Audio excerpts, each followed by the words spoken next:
de donner encore ce privilège d'échanger avec nous.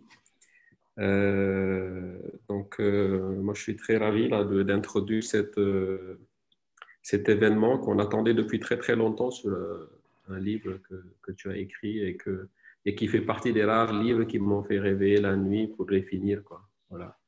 Donc, je pense qu'on va passer une excellente soirée avec toi. Je vois que, je ne sais pas si Henri, tu peux ouvrir le micro je vois qu'il y a Mama Sougoufara qui est là. Je cherchais Je pense qu'il peut l'ouvrir directement. Voilà. Oui, bon, bonsoir à tous, bonsoir Sadibou. Je ne vois pas pourquoi tu veux me faire parler. Moi, je ne sais pas si tu peux faire un petit mot. Alors, on avait comme habitude, en fait, de laisser un des sages, là, des membres fondateurs. Je ne sais pas si tu peux faire un petit mot d'intro. Je ne t'ai pas préparé à ça. Je ne sais pas si tu peux faire un petit mot juste avant qu'on... Non, c'est au pied levé, en fait. Je te rejoins et je rejoins tout le monde pour vraiment dire la joie de retrouver Baba, parce qu'il n'était pas l'un de nos premiers invités, il était le tout premier. Il était le tout premier et c'est assez à la fois émouvant et exceptionnel de le retrouver ce soir dans une autre phase aussi de sa carrière. Et je pense qu'on aura beaucoup de joie et aussi d'opportunités d'apprendre aujourd'hui en l'écoutant. Voilà. Merci encore pour sa disponibilité.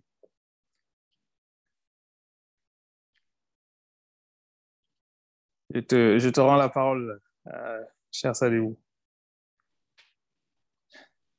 Merci Mama pour cette introduction. Donc, on va le dérouler. En fait, on va vous présenter Diapo et puis on va rentrer dans un débat assez intéressant avec l'invité.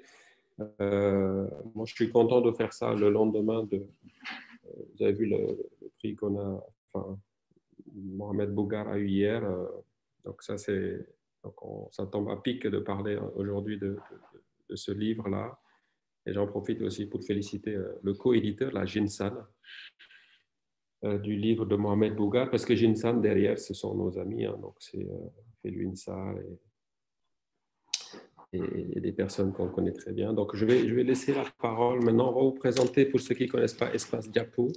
Je vois là beaucoup de personnes qui sont connectées de partout. Et j'ai hâte de retourner à la Défense. Mais je trouve que c'est super aussi le digital parce qu'on peut échanger avec des personnes de partout. Donc merci et je vous souhaite en fait une excellente soirée avec notre invité.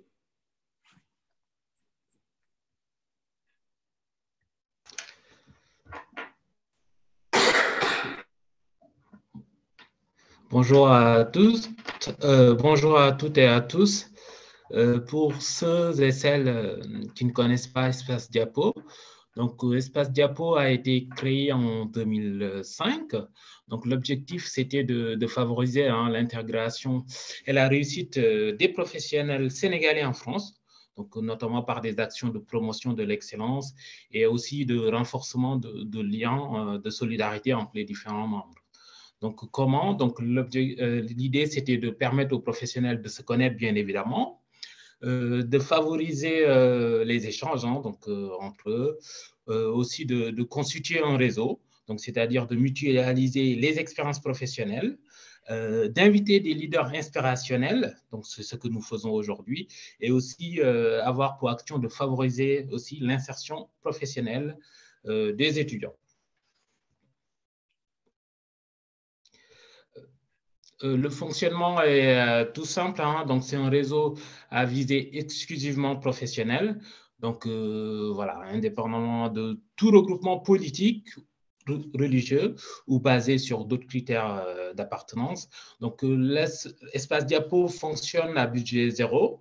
Donc aujourd'hui, l'adhésion ne nécessite aucune cotisation, donc ou aucune autre forme de participation financière. Donc il y a un comité de pilotage, donc que je remercie d'ailleurs, qui est composé d'une dizaine de membres qui bénévoles et chargés de l'animation du réseau au quotidien. Donc voilà. Donc, en termes d'activité, hein, bien évidemment, avant la crise, il y avait des événements un peu plus physiques. Donc, il y a le forum annuel. Donc, effectivement, c'est au mois de décembre. Donc, nous donnerons plus d'éléments sur ce forum-là. Il y a le forum networking que nous organisons plutôt au mois de juin. Nous organisons également le forum étudiant, les forums étudiants, donc en collaboration avec les associations étudiantes. Effectivement, nous organisons des after-work. Cette année, donc, ces after-work ont été réalisés sous forme de Zoom, donc avec des invités donc, divers et variés. Un petit point sur cette slide que j'apprécie beaucoup.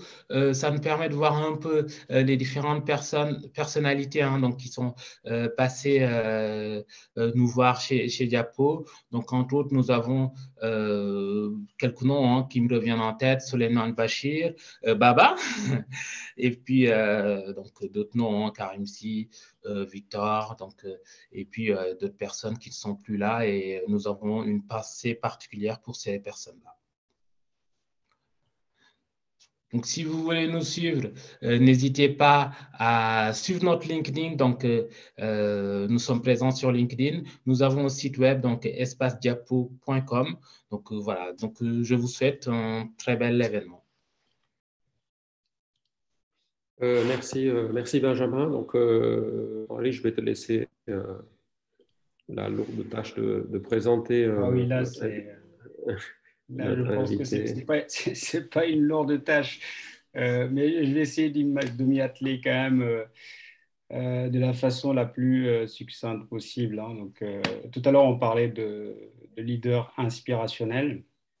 Et moi, en lisant le parcours, le CV de M. Zoumanigui, il y avait juste deux mots qui me venaient en tête, c'est la constance et l'excellence.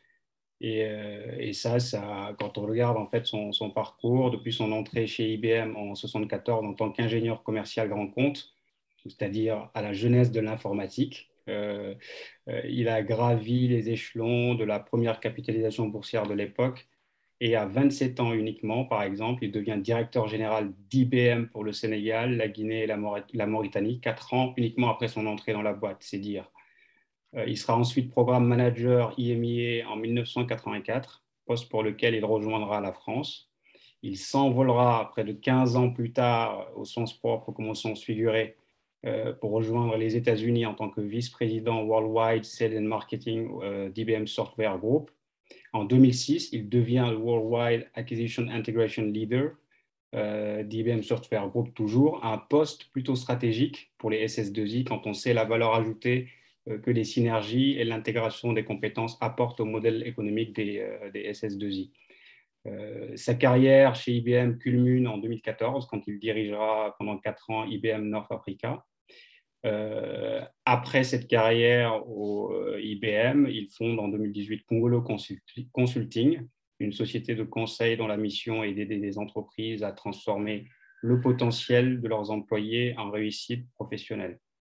Donc, comme je disais tout à l'heure, à travers tout cela, constance et excellence. Nous avons donc la chance d'accueillir un leader au parcours inspirant, sinon inspirationnel si on ose, pionnier pour ce qui est de briser ce fameux plafond de verre. Donc, vous l'avez vu, hein, 27 ans, directeur général. Il nous fait donc ce soir l'honneur de venir partager son expérience culturellement feuillue, mais aux racines profondément africaines, autour de son ouvrage Congolo Ba. Donc, Monsieur Zoumanigui, merci d'être parmi nous. Je passe la parole maintenant à Béatrice pour la séance de questions-réponses. Merci beaucoup, Henri.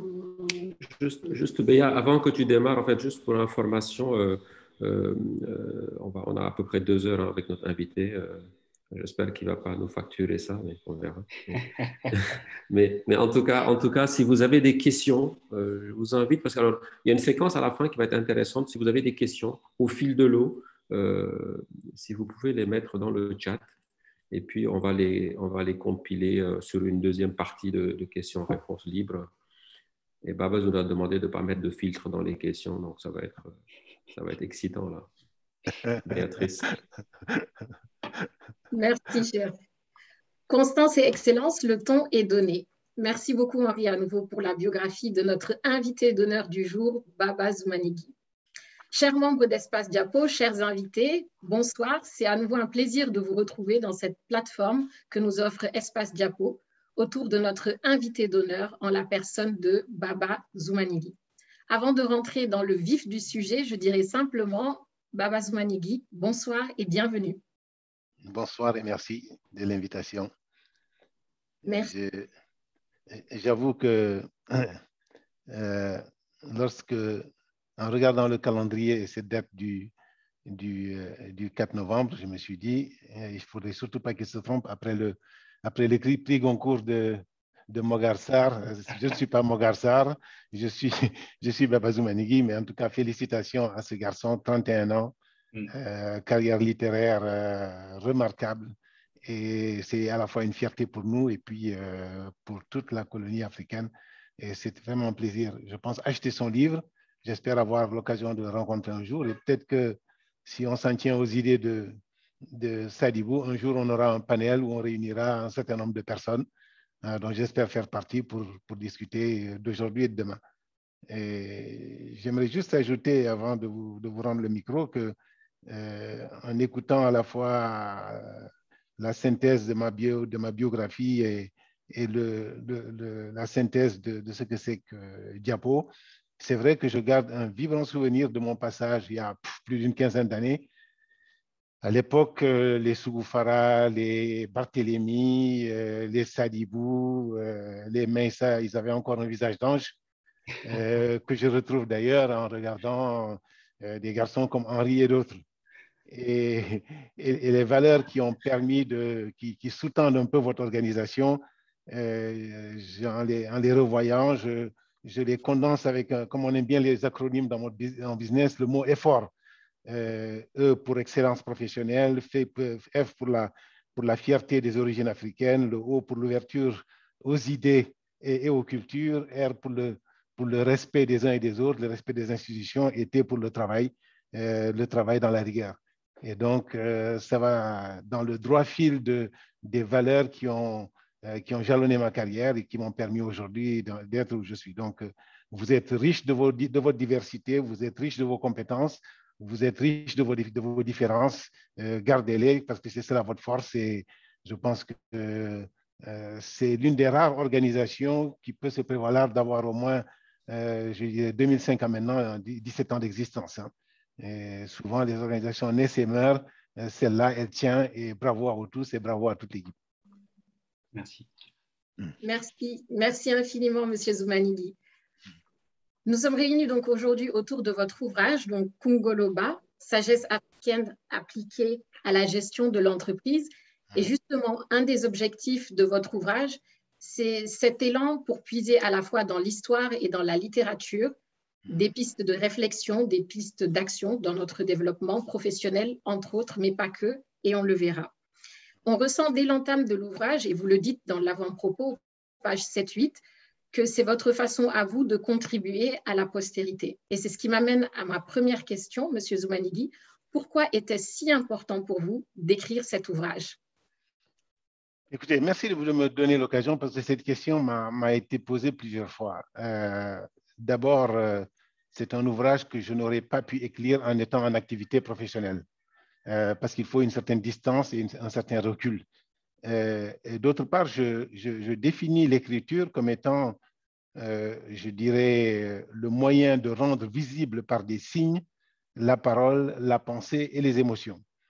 Et donc, en écrivant, j'apporte un témoignage en tant qu'acteur, en tant qu'observateur et en tant que témoin de mon époque. Sadibou faisait remarquer que j'ai commencé au début de l'informatique. Hein. Aujourd'hui, on en est à l'intelligence augmentée ou l'intelligence artificielle, peu importe. Et il se trouve que c'est Churchill et Robert Brazillac qui disaient l'histoire est écrite par les vainqueurs. Et sans entrer dans un vocabulaire de guérilla, je dirais que ce que nous savons et la génération, votre génération, et quand je dis ça, je pense également à mes enfants, ne voient l'Afrique que sous le prisme de l'Occident. Et ceux qui ont écrit notre histoire l'ont écrit ou en anglais, ou en espagnol, ou en portugais, ou en arabe. Et donc, il était important que nous, de cette génération, qu'on laisse une certaine trace et qu'on réponde à certaines questions. Parce qu'il y a deux questions que les gens se posent souvent quand je les rencontre dans le cadre d'événements auxquels j'ai participé en tant que professionnel. C'est comment mener une carrière dans une multinationale, quelles sont les clés du succès. Et l'une des deuxièmes questions, c'est de se dire comment on navigue entre tradition et modernité et comment on navigue dans cet environnement-là, sachant que je dirais que l'Afrique est aussi une synthèse des cultures, une synthèse de langues et une synthèse de différences. Donc, c'est tout ça qui m'ont amené à écrire le livre comme une espèce de témoignage de ma propre expérience et en disant aux gens, j'essaie non pas d'apporter des réponses, mais j'essaie de mettre des projecteurs sur ma propre expérience, de mettre des projecteurs sur mon itinéraire et que si j'ai pu le faire, d'autres peuvent le faire également. Et c'est un peu ça qui m'a guidé dans l'écriture d'un livre comme celui-là. Merci beaucoup. Merci déjà pour cette première réponse et aussi pour cet élan d'écriture qui va permettre à vos expériences de pouvoir traverser le temps et surtout de nous permettre à nous, en tant que jeunes ou moins jeunes, justement, de capitaliser dessus pour faire des bons qualitatifs. Merci beaucoup. Donc, sur la suite de l'entretien, on pourra l'organiser peut-être sous forme d'oxymore qu'on retrouve à travers cet ouvrage-là, avec peut-être en toile de fond cette idée de mettre en avant le ou les équilibres dont il sera question. Donc, arrêtons-nous un premier temps sur le premier oxymore qui est entre jeunesse et âge avancé. On s'aperçoit par l'expérience que dans certaines communautés, les jeunes et les personnes âgées évoluent parfois en vase clos. Et justement, ce que vous faites dans l'ouvrage, c'est de mettre en avant toutes les perméabilités qui peuvent exister entre les générations, c'est-à-dire cette capacité à la fois de s'asseoir avec ses aînés pour bénéficier de leur expérience, de leurs conseils, et en même temps, si on est enfant, pouvoir justement goûter aux joies de l'enfance. Ça peut être par exemple investir l'aventure de chez les parents, être spectateur ou acteur des Navetanes pour ceux qui ont eu cette chance-là. Ce qui m'amène à une première question. Quelle complémentarité, selon vous, il existe entre la jeunesse et l'âge plus avancé? Oui, excellente question parce que vous avez prononcé le mot, il y a à la fois complémentarité et perméabilité entre les générations. Quand on regarde le cycle de vie de l'homme, c'est-à-dire la naissance, l'adolescence, l'âge adulte, une certaine part de sagesse, et puis ensuite, comme le cycle de vie professionnelle où on commence à être employé de base, on dit rookie en termes anglais, et puis on devient junior professionnel, ensuite on devient, je dirais, professionnel confirmé, ensuite on devient senior advisor. Il y a véritablement une certaine sorte de similitude dans les cycles. Et à chaque étape correspond à la fois un certain niveau de connaissance, un certain niveau d'attributs et, je dirais, des réactions par rapport à des situations. Et donc, l'idée qui consiste à dire que ces deux mondes séparés, non. Je pense que ces deux mondes s'imbriquent, ces deux mondes, je dirais, s'intercalent et cette perméabilité sociale et professionnelle, c'est ça qui fait en fait la force non seulement de l'individu, mais à la fois je dirais, de la communauté et du cadre professionnel. Et vous savez, vous-même qui êtes dans le milieu professionnel, parce qu'il y a plusieurs manières de lire ce livre. Ce livre, on peut le lire comme une autobiographie, on peut le lire comme un traité de culture africaine, on peut le lire comme un traité d'histoire. Et j'ai choisi l'angle, je dirais, d'une synthèse entre la culture et le monde professionnel, parce que l'essence même de Diapo, c'est que vous êtes des professionnels, qui plus est, qui vivaient en terre étrangère, j'ai mis ça entre guillemets, et qui aspiraient un jour soit à revenir au pays, soit en tout cas à donner une empreinte à votre action. Donc, je dirais que c'est cette alchimie d'expérience entre les jeunes et les moins jeunes qui fait la force de l'organisation. J'ajouterais que quand on regarde dans le cycle même du monde professionnel. Quand vous avez une entreprise et que vous voulez faire de la prospection, de la chasse, c'est des jeunes dont vous avez besoin. Si vous avez une négociation difficile, vous avez plutôt besoin de gens qui sont beaucoup plus expérimentés dans l'art de la négociation. Et le leadership au niveau, que ce soit au niveau individuel, au niveau collectif, on dit souvent aux âmes bien nées, la valeur n'attend point le nombre des années. Et cette idée qui consiste à dire il est trop jeune ou bien il est trop vieux n'a aucun sens. Ça n'a aucun sens parce qu'il faut conceptualiser cette notion-là.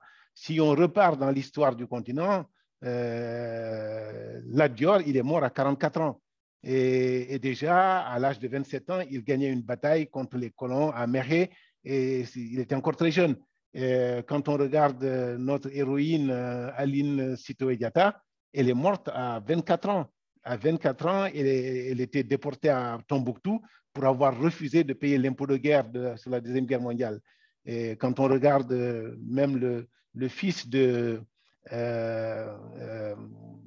Ndella Mbodj, qui était la reine du Wallo, son fils a été déporté au Gabon à 28 ans et il est mort à 30. Donc, je dirais que les sociétés africaines ont toujours été perméables à la jeunesse et au talent. Et je pense qu'il est très faux de dire que, il n'est pas exact de dire que ces deux sociétés séparées. Il se trouve cependant que, de ce point de vue-là, les femmes font un meilleur travail que les hommes de ce point de vue. C'est-à-dire que l'inclusion des jeunes femmes dans des cercles d'adultes se fait beaucoup plus facilement que ne le font les hommes. On est encore le cercle des vieux, les cercles des pas, les cercles des tontons, et ces deux ne se mélangent pas. Et c'est d'ailleurs ce qui explique en partie qu'il y a une maturité beaucoup plus précoce du côté des femmes qu'il n'y en a du côté des hommes. Et ça, c'est très fort. Je dirais également, quand on regarde même l'histoire contemporaine, lorsque Nelson Mandela, à 72 ans, décide de nommer Cyril Ramaphosa, qui est l'actuel président de l'Afrique du Sud, comme étant négociateur de la sortie de l'apartheid, dans plusieurs sociétés, on vous dira, non, c'est pas possible, il a l'âge de son fils, c'est un gamin, il ne connaît rien, il ne comprend rien. Hein? Et le grand Nelson Mandela, pourtant, il avait bien des camarades je dirais, de génération avec lesquels il a fait la prison de Robben Island. Il a choisi Cyril Ramaphosa pour faire pour être son représentant. Donc je dirais que il n'y a pas d'antinomie entre jeunesse et je dirais sagesse. La sagesse n'a pas d'âge, mais je dirais qu'on ne mesure pas la contribution des gens par le nombre d'années ou par le temps passé.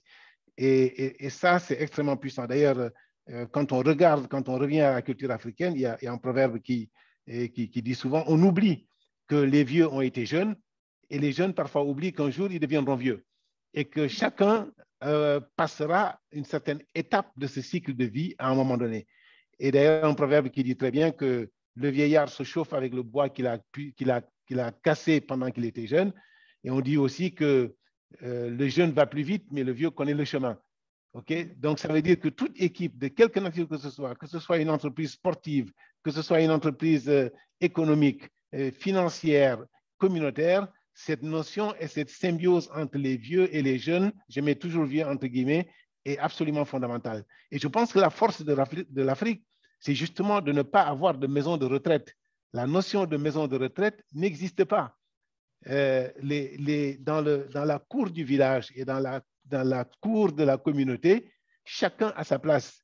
Les jeunes, jusqu'à l'âge de, je dirais, de 7 ans, découvrent un peu le monde, les jeux, et je dirais avec une certaine innocence. Quand on arrive à l'âge de la puberté, on commence à avoir le sens du discernement et c'est là que les punitions commencent à arriver parce qu'on dit on sait faire la distinction entre ce qui est bien et ce qui n'est pas bien. Et quand on arrive à l'âge adulte, on y arrive en étant, je dirais, responsable. Et mon père me disait d'ailleurs, il me dit, quand...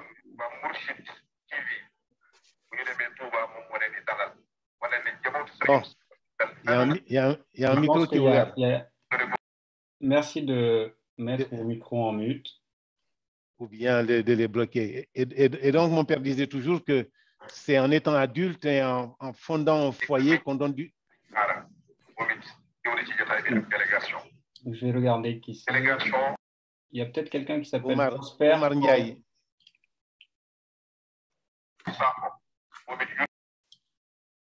Pouvez-vous tous vérifier que votre micro est bien éteint, s'il vous plaît?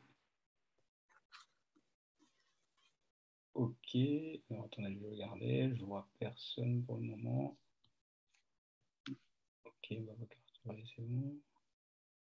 C'est bon? C'est excellent. On peut continuer. Ok. Et donc mon père disait souvent que c'est dans l'âge adulte qu'on donne du sens à sa vie. Et c'est à ce moment-là qu'on construit pour l'avenir, qu'on prépare l'avenir de ses enfants. Et c'est cette notion de responsabilité-là qui est extrêmement importante. Donc, je termine tout simplement, je dirais, cette séquence en disant qu'en Afrique, il n'y a pas antinomie entre jeunes et vieux. Il y a une perméabilité entre les différentes générations dans un cycle à la fois d'échange, d'apprentissage et d'action. Merci infiniment, Monsieur Zoumanigui. Donc, c'est intéressant de voir comment cette complémentarité se joue depuis le jeune âge et se poursuit justement jusqu'à l'âge avancé. Et je retiens une chose très intéressante, c'est que les femmes font un meilleur travail de transmission générationnelle. Donc, deuxième élément, c'est la communication. Donc, on voit bien l'importance de la communication à tous les niveaux de vie. En revanche, la question de comment bien communiquer est beaucoup moins triviale. Vous consacrez notamment à partir de la page 55 un chapitre entier justement à la communication. Et on peut parfois se retrouver entre deux feux, d'une part animé par la volonté de prolonger la tradition orale qui repose sur le respect de la parole donnée, et d'un autre côté naviguer dans un monde professionnel où seul ce qui est écrit semble compter. Et donc ma question pour vous en ce sens, c'est finalement quelle adéquation entre l'oral et l'écrit pour une communication qui soit in fine efficace? Je pense que l'écrit est le prolongement de l'oral. Tout à l'heure, j'avais parlé d'écriture comme étant le moyen de rendre visible par des signes la parole, la pensée et les émotions. Et je dirais que un écrit pertinent, c'est un écrit qui rend bien à la fois la parole, la pensée et les émotions. Je fais abstraction de tout ce qui est récit descriptif. Et donc, ça veut dire que la parole, elle précède l'écriture. Que ce soit une parole intérieure ou expressive, elle précède de toute manière l'écriture. Et tout comme la pensée et les émotions précèdent l'écriture. On écrit parce qu'on ressent quelque chose en soi, parce qu'on pense à quelque chose, parce qu'on a quelque chose à dire de manière intérieure, et on se dit maintenant, on va le sortir. Alors, le problème de fond, c'est que comment encapsuler tout ça sous une certaine forme? Et il est vrai que quand on reprend, quand on pense, une civilisation ne peut pas vivre que d'écrit. Elle ne peut pas vivre non plus que d'oralité. Et d'ailleurs, pour montrer à quel point, je dirais, l'écriture est parfois sèche et presque sans saveur, quand elle n'est pas conceptualisée, quand je vous écris bonjour, c'est bonjour tout simplement. Mais quand je m'exprime, je dis bonjour, bonjour, bonjour. Et il y a tellement d'intonation de ce mot bonjour que la manière dont vous recevez ce mot-là va déterminer la manière dont vous réagissez par rapport à ça. Et c'est tellement je dirais, intéressant que souvent, quand on est en face de conflits, il y a toujours quelqu'un qui vous dit, je ne lui ai rien dit, mais je lui ai dit que bonjour.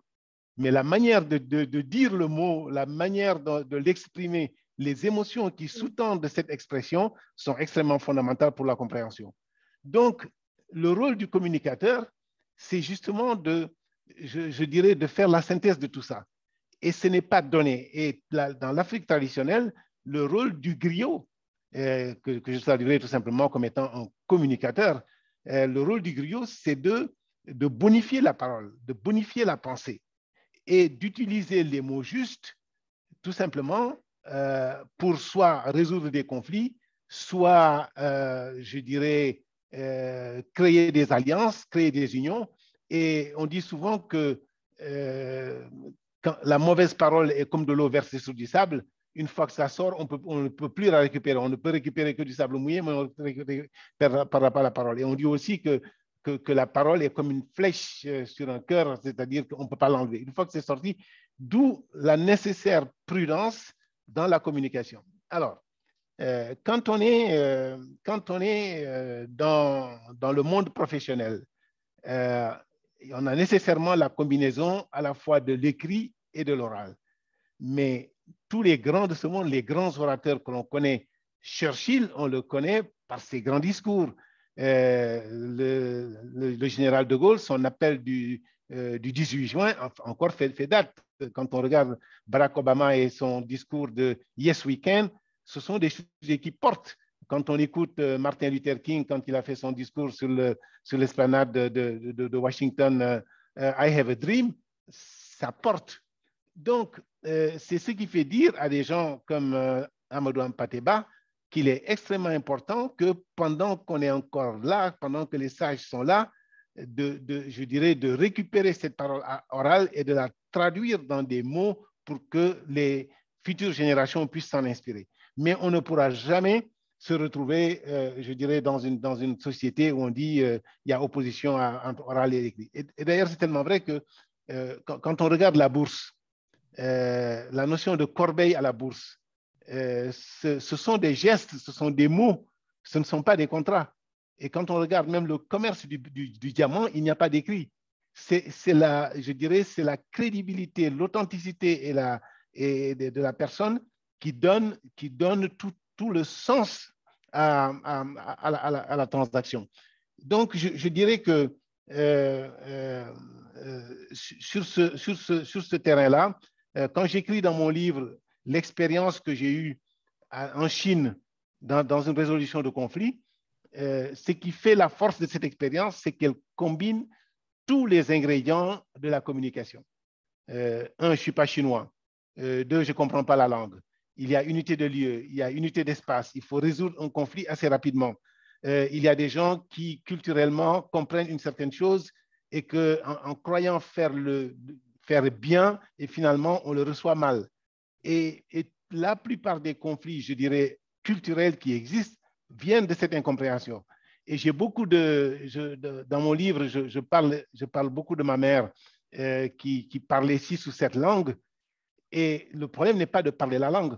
Le problème, c'est que parler la langue, c'est comprendre la culture, comprendre les nuances, comprendre le sens des mots. Et c'est là, et c'est seulement à ce moment-là qu'on peut jouer un rôle à la fois d'intermédiaire, de conciliateur. Donc, je n'oppose pas l'oral à l'écrit, je les concilie et je pense qu'on a besoin des deux. Merci beaucoup. Donc, je pense qu'on peut retenir une phrase, donc l'écrit comme prolongement de l'oral avec une bonne maîtrise des nuances. C'est très, très clair. Merci beaucoup. On passe maintenant au troisième aspect d'intérêt qui est l'excellence. Il y a parfois cette idée prégnante d'une dichotomie entre l'un ou l'autre, seul ou ensemble, et finalement cette idée qu'on peut être à la fois à soi et aux autres.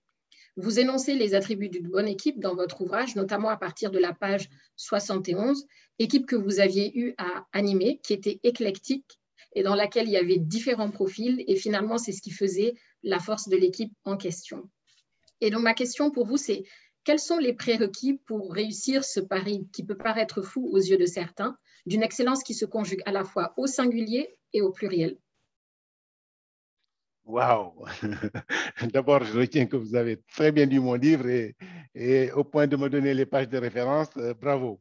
Je dirais tout simplement que, une fois de plus, il n'y a pas antinomie entre l'excellence individuelle et l'excellence collective.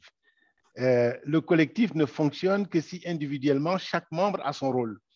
J'ai personnellement une grande passion pour la savane africaine, pour les fauves, qui n'ont peut-être pas la parole, mais qui ont des signes et qui ont des actions.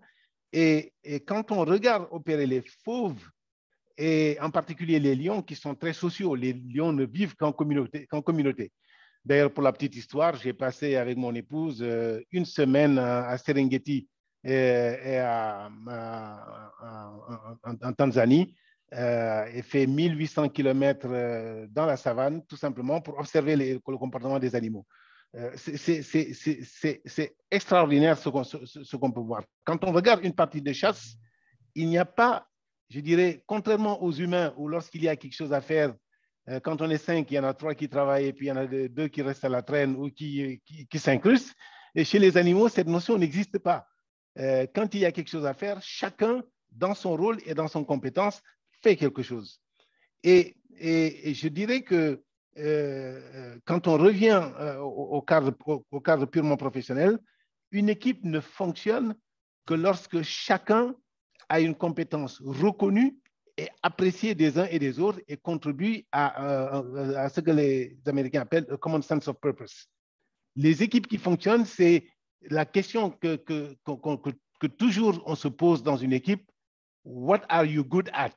Qu'est-ce que vous savez faire de particulier que moi je ne sais pas faire ou que je n'ai pas envie de faire ou que je suis incapable de faire? Et d'ailleurs, là, j'explique d'ailleurs que quand on regarde la filmographie, que ce soit Les 7 mercenaires, The Magnificent Seven, même Les 12 salopards, ou bien des films comme Les canons de Navarone, une équipe, un commando, c'est par définition un groupe de personnes où chacun a une compétence reconnue par les uns et les autres et qui se mobilisent pour une action dont ils comprennent le sens. Et je crois qu'il n'y a pas, une fois de plus, antinomie entre les deux. Il y a tout simplement que les équipes efficaces, c'est les équipes dans lesquelles l'individu se révèle à l'intérieur du groupe. Et si on n'y arrive pas, c'est que tout simplement, il y a soit quelqu'un qui n'est pas à sa place, soit le groupe n'est pas homogène. Mais une fois qu'on a dit ça, il faut aussi un leader. Je veux dire, si je reprends l'exemple de la chasse, alors le lion a la réputation d'être celui qui dort 20 heures par jour, que c'est la lionne qui fait la chasse et que lui, il vient, il prend le... Ce n'est pas tout à fait exact. Le lion est protecteur du camp.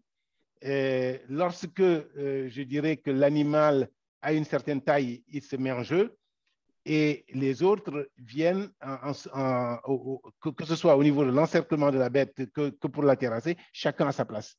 Donc, il faut un leader reconnu. Il faut que ce leader soit reconnu pour ses valeurs. Il faut qu'il soit reconnu pour ce qu'on appelle en anglais fairness, c'est-à-dire un équilibre dans l'appréciation et dans les sanctions. C'est à ces conditions-là que la performance peut intervenir. Et j'aurai l'occasion de reparler de la performance parce que je dirais que cette performance, elle a plusieurs niveaux. Hein. Il y a à la fois la performance organisationnelle, la performance sociale et la performance économique. Et ce sont des éléments qui sont différents. Okay? La performance organisationnelle permet de se dire est-ce que l'organisation est efficace dans ce qu'elle fait? L'organisation sociale, est-ce qu'elle a un service de ressources humaines qui permet à chacun de s'épanouir? Et la performance économique permet de se dire est-ce que les indicateurs chiffrés sont à la hauteur des enjeux? Okay? Et ça, c'est au niveau de l'organisation. Alors, quand on arrive au niveau de l'individu, il y a plusieurs dimensions qui interviennent. C'est que est-ce que l'individu est capable de résoudre les problèmes? Hein? Ça, c'est ce qu'on appelle parfois le quotient intellectuel ou je dirais l'intelligence de situation. Est-ce que l'individu est capable de nouer des réseaux, de fonctionner en équipe en apportant à la fois sa valeur et en écoutant les autres? Ou est-ce que l'individu est capable de résister dans une situation de stress extrême? Ce sont autant de situations qui sont... Et l'erreur qu'on commet souvent, c'est qu'on se dit, et ça, j'appelle ça souvent le complexe du premier de la classe, je suis le plus performant, autrement dit, ça veut dire je suis le plus capable de résoudre les problèmes, mais c'est une condition nécessaire, mais pas suffisante.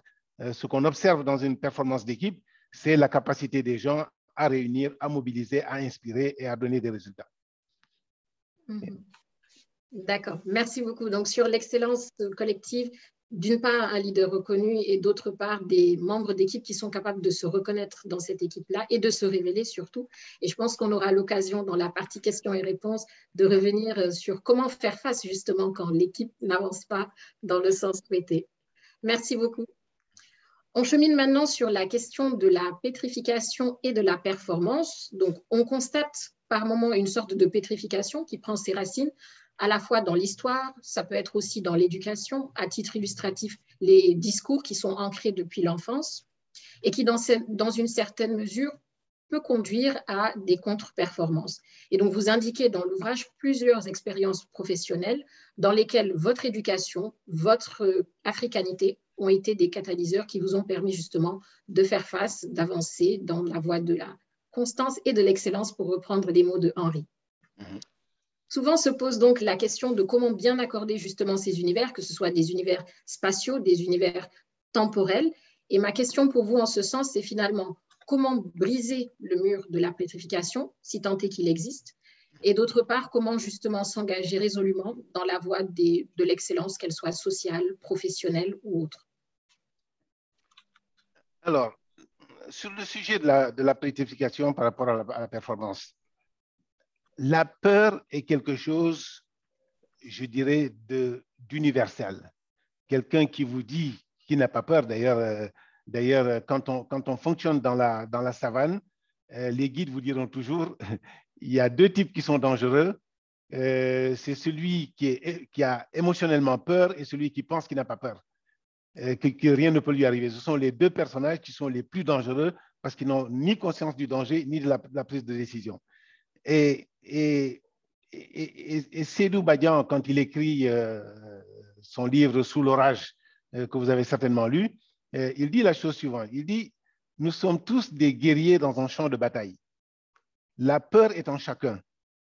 Lorsqu'on voit le voisin courir à l'ennemi, on se dit, il est fou. Et puis, on le suit et on devient brave.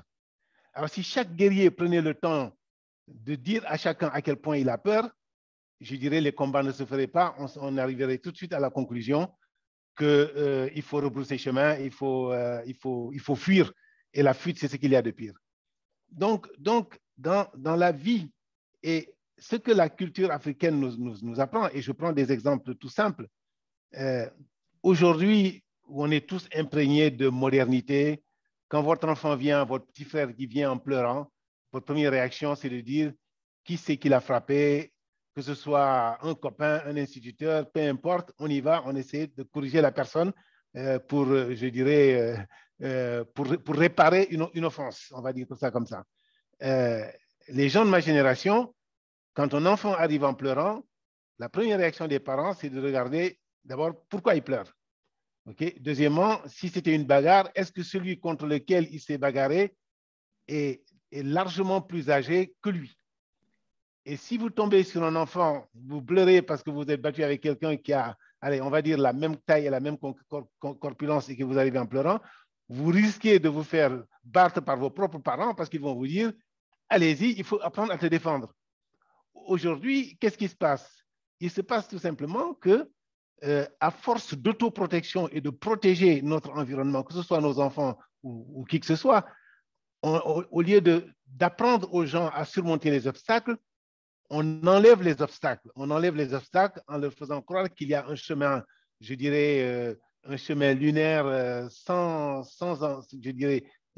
contre-coup, sans rien du tout. Et donc, qu'est-ce qui se passe? C'est que le jour où ils rencontrent la première difficulté, ben, ils sont déprimés.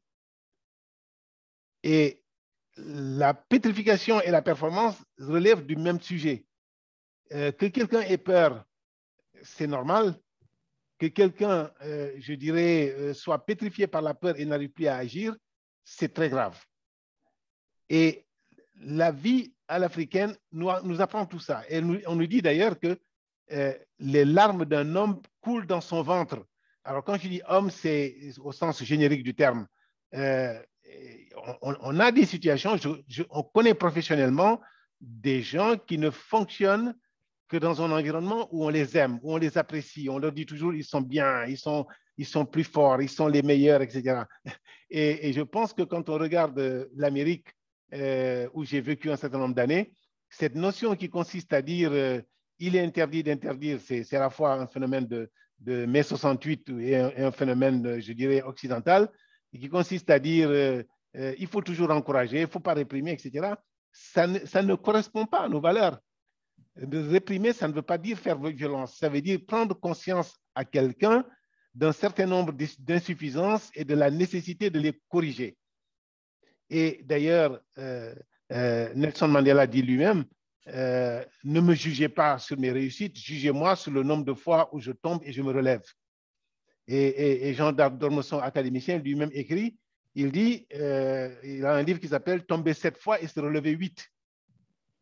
Donc, il est important, je dirais que dans un monde où on est à la fois confronté à la performance, à la réussite, et en étant sur un chemin escarpé de challenge, de pouvoir bâtir sur ses échecs, de pouvoir construire sur ses réussites et surtout d'avoir la lucidité de pouvoir continuer. Moi, j'ai cette particularité, c'est que je suis excellent dans l'adversité. C'est quand les gens sont contre moi et qui n'ont pas envie que je fasse quelque chose que je retrouve, que j'arrive à puiser en moi l'énergie et la force nécessaire qui me permet de... Alors, c'est peut-être lié à mon éducation, c'est peut-être lié au fait que j'ai évolué dans un univers d'un certain niveau de discipline, mais aujourd'hui, quand je regarde le recul, c'est un peu ça qui fait la différence. Quand je raconte dans mon livre que l'une de mes premières expériences, c'est je suis nommé directeur et puis tout de suite, on m'amène à l'inspection du travail parce que j'ai un employé qui ne, je dirais, entre guillemets, ne remplit pas son contrat, il est très facile d'esquiver le problème.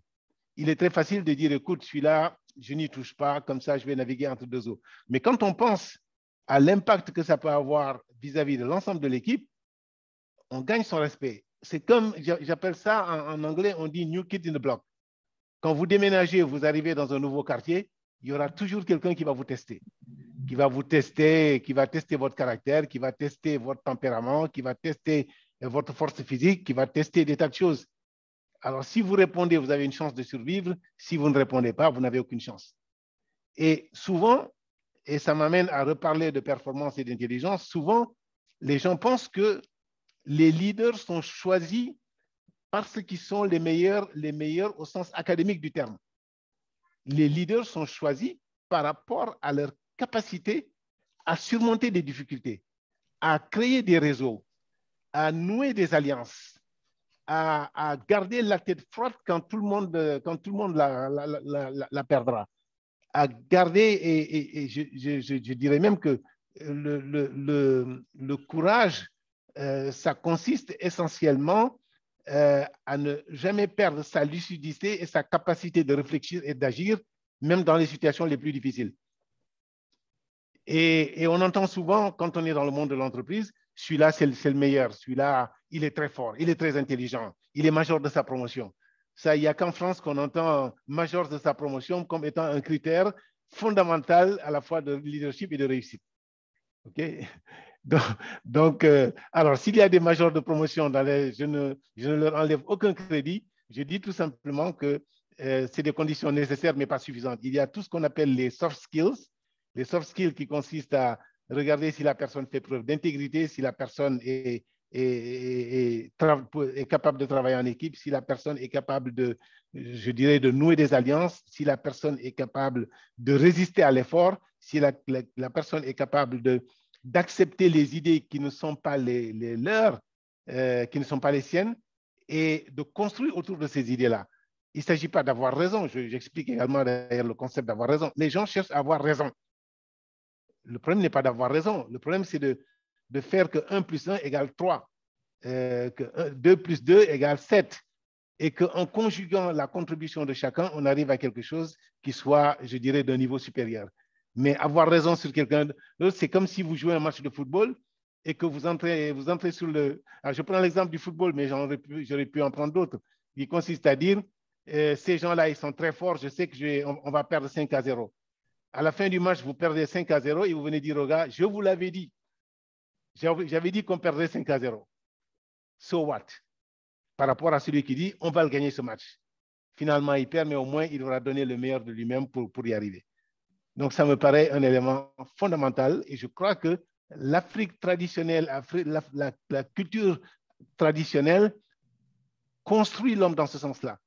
Et ceux d'entre vous qui, et là je m'adresse aux hommes, ceux qui ont eu l'occasion ou l'opportunité, je dirais, d'avoir le parcours initiatique de la circoncision qui consiste à prendre, je dirais, une dizaine ou une vingtaine de jeunes d'une même génération et de les mettre en conclave pendant 3 semaines et pour leur apprendre les vertus du courage, de l'honnêteté, comprennent ce que ça veut dire. Voilà. Excellent, merci. Donc, je retiens sur cette question-là de la pétrification versus performance, le fait de cultiver peut-être une résilience à toute épreuve, à toute occasion, envers et contre tous. Donc, on s'achemine tranquillement vers la dernière question de cet entretien, question qui cristallise beaucoup d'attention, qui est celle de la jonction entre tradition et modernité.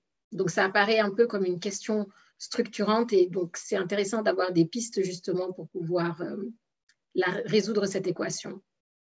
Vous abordez dans votre ouvrage, notamment dans l'épilogue, à partir de la page 177, la typologie de l'homme africain. Et vous mettez entre autres en avant l'afroversalisme. Donc, j'invite tout le monde à peut-être avoir l'occasion de lire surtout cette partie-là avec la matrice que vous mettez en avant. Et ce qui m'avait beaucoup marqué, c'était justement cette partie avec l'afroversalisme qui correspondrait à un individu qui serait profondément enraciné, mais qui pourrait en même temps faire preuve d'ouverture, quelque part entre agilité et flexibilité, justement, dans la gestion de ces traditions et de cette modernité-là. Cette question, finalement, elle est omniprésente. Elle alimente le débat professionnel et académique, elle est présente dans le cercle familial et pour certains, les philosophes du COPIL, entre autres, elle alimente aussi peut-être les débats intérieurs. Et donc, ma question pour vous, cette dernière question de cet entretien, c'est finalement comment trouver un équilibre qui soit fécond entre tradition et modernité et plus important encore, comment promouvoir cet équilibre? Je crois que c'est le sujet cœur parce que tout simplement, j'avais commencé en disant que lorsque je me retrouve dans des séminaires, comme j'ai une carrière internationale sur plusieurs continents, l'une des questions qui m'est posée, c'est justement cette problématique je dirais, des traditions et de la modernité. En fait, il n'y a pas de bonne réponse. Je dis d'ailleurs que c'est une épreuve de funambulisme. C'est un équilibre instable. La notion d'afroversalité est presque une utopie, en ce sens que c'est quelque chose, je pense qu'on a perdu quelque chose là. C'est presque, je dirais, un idéal que l'on essaie d'atteindre. Mais on peut dire plusieurs choses. On peut dire d'abord que tout dans la société occidentale nous pousse vers l'assimilation. Et tout je dirais, dans l'environnement parfois traditionnel, et il n'y a qu'à lire le livre de Chinua Achebe, Le monde s'effondre, nous pousse à ne pas changer. Et donc, l'assimilé et le conservateur extrême ne sont que les deux faces d'une même médaille. Et je dirais que cette forme d'aliénation culturelle dans un sens ou dans un autre est le plus grand risque que nous puissions avoir dans notre relation entre nous et dans la relation de nos enfants. Et je prends un exemple, je dirais, qui prête à sourire et qui est lourd de sens. Je me souviens je dirais, on va dire, d'un cousin qui avait fait... Est-ce que vous m'entendez? Oui, parfaitement. OK. Je me souviens d'un cousin qui avait séjourné en France pendant plusieurs années et donc, comme on dit, retour au pays natal et qui vient à la maison. Et puis, qu'est-ce qu'il fait? Il va chercher je dirais, un beau bouquet de fleurs qu'il a dû payer une fortune et qu'il amène ces fleurs, il les offre à ma maman. Ma maman qui regarde ces fleurs et qui se dit, mais elle les accepte je dirais, par politesse, etc. Mais quand je regarde le prix qui est dépensé pour offrir ces fleurs et je dirais l'impact émotionnel que ça a pu avoir, que ça pourrait avoir s'il était venu avec de la cola ou avec un pagne ou avec autre chose, je ne vais pas dire avec un sac de riz, mais non, parce que ça, ce n'est pas transportable. Mais je me dis qu'il y a une certaine forme d'acculturation et il y a une forme d'assimilation et d'incompréhension des cultures. nos mamans, leur offrir des fleurs, sauf si les jeunes mamans de cette génération ils ont fait l'étranger, ils sont sensibles. Je ne suis pas en train de dire n'offrez pas des fleurs, hein, don't get me wrong, comme on dit. Je suis juste en train de dire que venir trouver une maman traditionnelle et payer une fortune pour lui offrir un bouquet de fleurs, en espérant l'impact que ça pourrait avoir. OK, en France, aux États-Unis ou ailleurs, ça aurait un impact, mais chez nous, ça n'a absolument aucun impact. Donc, je dirais que quand on relit le livre de Chinua Achebe sur le monde s'effondre, à contrario, c'est le missionnaire blanc qui dit à Okoumé, il lui dit, mais vos statuettes ne peuvent pas vous faire du mal, ce ne sont que des morceaux de bois. Hein? Vos rites, ça ne correspond à rien. Et Seydou Badian lui-même dit, mon problème avec l'Occident, c'est que l'Occident veut nous forcer à apprécier les mêmes choses qu'elle sur le plan culturel et qu'elle n'accepte pas que quelqu'un puisse penser différemment. Alors, donc, le dilemme pour nous, le dilemme pour nos enfants, le dilemme pour ceux de la diaspora, c'est qu'on navigue entre deux mondes et c'est une navigation, je dirais, comme on dit, dans une mer troublée. Et l'intelligence de situation consiste à savoir à quel moment il faut s'appuyer sur les traditions et à quel moment il faut, je dirais, s'adapter aux situations. Mais on dit souvent aussi que quand les racines sont profondes, on ne craint pas le vent. On dit aussi que quand on brise ses chaînes, on se libère, mais quand on coupe ses racines, on meurt. Et tout le problème de cette diaspora, c'est d'arriver à concilier les deux mondes. Et j'explique dans cette typologie je dirais, de l'Africain pris entre modernité et tradition, que la situation de ce que j'appelle l'afro-versel est une utopie. Utopie en ce sens que c'est un rêve qu'on n'atteindra peut-être jamais, mais je pense qu'il faut se donner les moyens d'y arriver. Et je dis souvent que l'intelligence culturelle consiste à pouvoir être africain parmi les Africains, américain parmi les Américains, arabe parmi les Arabes, chinois parmi les Chinois, et ainsi de suite. Parce que chaque culture est porteuse de valeurs et porteuse de thèmes de référence auxquels il faut s'adapter. Alors, donc, je vais juste conclure ce chapitre en disant, avant de passer aux questions ouvertes, qu'il y a d'excellents écrits sur le sujet. L'aventure ambiguë de Cheikh Hamidou Kane en est un, Frantz Fanon, Les Nègres Blancs en est un autre. Quand on lit même le livre de Cheikh Anta Diop, Nation Nègre et Culture, ce sont autant je dirais, de questionnements et de pistes de réflexion. Et la raison pour laquelle j'en parle, c'est que je souhaite que les gens de la diaspora, que mes propres enfants aient la curiosité d'aller lire, d'aller comprendre. Et tant qu'on n'a pas cette confiance en soi-même, dans ses propres valeurs, il est difficile d'éclore. On ne peut pas parler d'enracinement et d'ouverture si les racines ne sont pas profondes, si elles sont ballottées au moindre souffle de vent. Merci. Merci beaucoup. Merci de nous avoir éclairé sur cette question si importante et si fondamentale de la jonction entre tradition et modernité. Et merci aussi infiniment pour le caractère instructif de cet entretien. Je vais à présent passer la parole à Cher pour la partie questions-réponses qui permettra à nos chers invités de pouvoir prolonger l'échange avec vous. Merci. Merci à nouveau. Merci. Merci, cher invité. Et merci de m'avoir appelé Sadibou parce que ça me fait... parce que ici, tout le monde m'appelle Cher, donc ça m'a fait plaisir de t'entendre m'appeler Sadibou. C'est un clin d'œil sympathique. Merci beaucoup. Alors, on a beaucoup de questions. Mais juste avant, j'ai une question que j'ai reçue en privé que je vais te poser. Parce que quand on entend Baba Zoumanigui, je vois qu'il y a d'autres Zoumanigui qui sont connectés. On se demande, mais est-ce que Sénégalais? Est-ce que dégg na Olof? Est-ce que dégg nga Olof? Je suis un enfant de Pikine. Je suis un enfant de la banlieue. Et parfois, je me définis comme étant un enfant de la banlieue, de la génération de l'indépendance, et qui a eu la chance de fréquenter une école publique qui, à cette époque, en tout cas, nous donnait tout. Et j'ai eu la chance d'avoir des instituteurs à la fois passionnés par leur métier et par leur mission de forger nos jeunes esprits. Et j'ai eu surtout la chance de faire des rencontres dans différents domaines et de gens qui m'ont permis un peu d'être l'homme que je suis. Alors, si on devait faire cette conférence en Wolof, je me débinerais pas. Mais soo leen di wax Wolof xam leen loo leen di wax parce que loo leen wax xam naa ko ah moytu leen nag. Donc, juste pour dire que je suis né à Dakar, je suis né à la Médina et j'ai passé presque 60 années de ma vie à Pikine. Et à Pikine, quand on arrive et qu'on dit Zoumanigui, les gens ne se posent pas la question. J'ai créé des clubs de Navetan, j'ai participé au Navetan.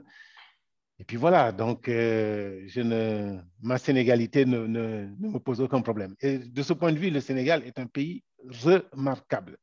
C'est l'un des rares pays d'Afrique où il n'y a pas je dirais, cette guerre des ethnies, où les gens ne se définissent pas par leur groupe ethnique. Il y a des pays que je ne citerai pas, où la première chose qu'on vous demande, est-ce que vous êtes ci, vous êtes ça, est-ce que de quelle ethnie, etc.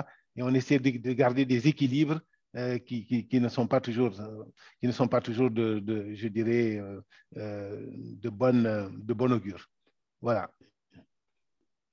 Juste avant de... merci pour cette... Avant de passer aux questions, est-ce que tu peux toucher un mot sur quelque chose qu'on a partagé en privé et qui m'a beaucoup interpellé? C'est les actions que tu fais. Ce que tu me disais, c'est qu'au lieu de parler, je vais faire des choses. Je sais que tu es en train de faire des choses pour les écoles primaires, tout ça. Est-ce que tu peux juste en parler rapidement? Non, disons que moi, j'avais fait une conférence autour du thème suivant. Je dirais toujours que entre le verbe avoir et le verbe être, je préfère le verbe faire. Je crois en l'action. Je crois fondamentalement en l'action et moi qui suis témoin, je dirais, de nos 60 années d'indépendance et de l'évolution de la société et des moyens, j'ai la conviction que si à l'indépendance, j'étais pas dans un pays où l'enseignement est gratuit, qu'on nous donne les bouquins, que même quand on passe du cycle primaire au cycle secondaire, on avait une bourse, sans parler de la bourse d'étudiants, peut-être que je ne serais pas là aujourd'hui. Et donc, le minimum que je puisse faire, c'est d'aider des garçons à atteindre ce niveau-là. Et c'est pourquoi j'ai pris l'initiative, tout simplement, puisqu'on a parlé de coaching, de coacher non pas des futurs directeurs de société, ce que je fais par ailleurs, mais de coacher des jeunes, c'est-à-dire des garçons qui ont entre 6 et 7 ans et qui sont en classe de CE2. Et je pense que si on leur donne les bases de l'organisation, du travail, ces valeurs dont on parle, je pense que ça les aidera, ça les mettra les pieds à l'étrier et ça les aidera à réussir. Donc, sans faire trop de publicité là-dessus, j'ai pris sur moi de prendre une vingtaine de gamins, 10 garçons, 10 filles, que j'encadre de la 3e jusqu'à l'entrée en 6e. Et ils sont sélectionnés non pas sur leur... je ne cherche pas les premiers de la classe, je cherche les enfants dont les parents n'ont pas de moyens pour payer à la fois les bouquins, les cotisations, tout ce qui est dépenses liées à l'école. Et puis, j'essaie de les accompagner en espérant que c'est ce qu'on appelle dans mon jargon « give forward ». Ces garçons, quand ils auront 20 ans, je ne serai peut-être plus de cette terre, mais je voudrais qu'ils se souviennent qu'un jour, quelqu'un les a aidés et qu'à leur tour, qu'ils aident quelqu'un d'autre. Et je pense que chacun choisit son créneau. Moi, j'ai choisi 2 créneaux, le créneau des personnes très âgées et le créneau des enfants. Moi, il y a quelque chose qui m'a aussi beaucoup interpellé dans ce livre-là. Je vais rivaliser avec Béa un peu à la page 22. C'est en fait, et ça revient beaucoup, hein, ça revient vraiment beaucoup dans nos échanges dans la diaspora. C'est en fait là où tu dis que dans ta carrière, en fait, tu as trouvé en fait, que les traditions africaines, les proverbes, les images t'ont aidé à donner beaucoup de sens à ta carrière, en fait. C'est-à-dire, et j'aimerais bien que tu en parles un tout petit peu, c'est vraiment comment, parce que tu as pu quand même utiliser ça comme une force, alors qu'aujourd'hui, ici, maintenant, on est nombreux à t'écouter, on a besoin quand même de ce type d'exemple pour nous inspirer. C'est comment tu utilises, en fait, c'est tes racines pour te pousser à aller si loin, en fait, plutôt que de dire, moi, je viens du Sénégal, je viens de Pékin, voilà, tu vois. Oui, sans vouloir faire un récit autobiographique, et ce n'est pas le propos, c'est pourquoi d'ailleurs je ne veux pas trop m'étendre sur ce sujet-là.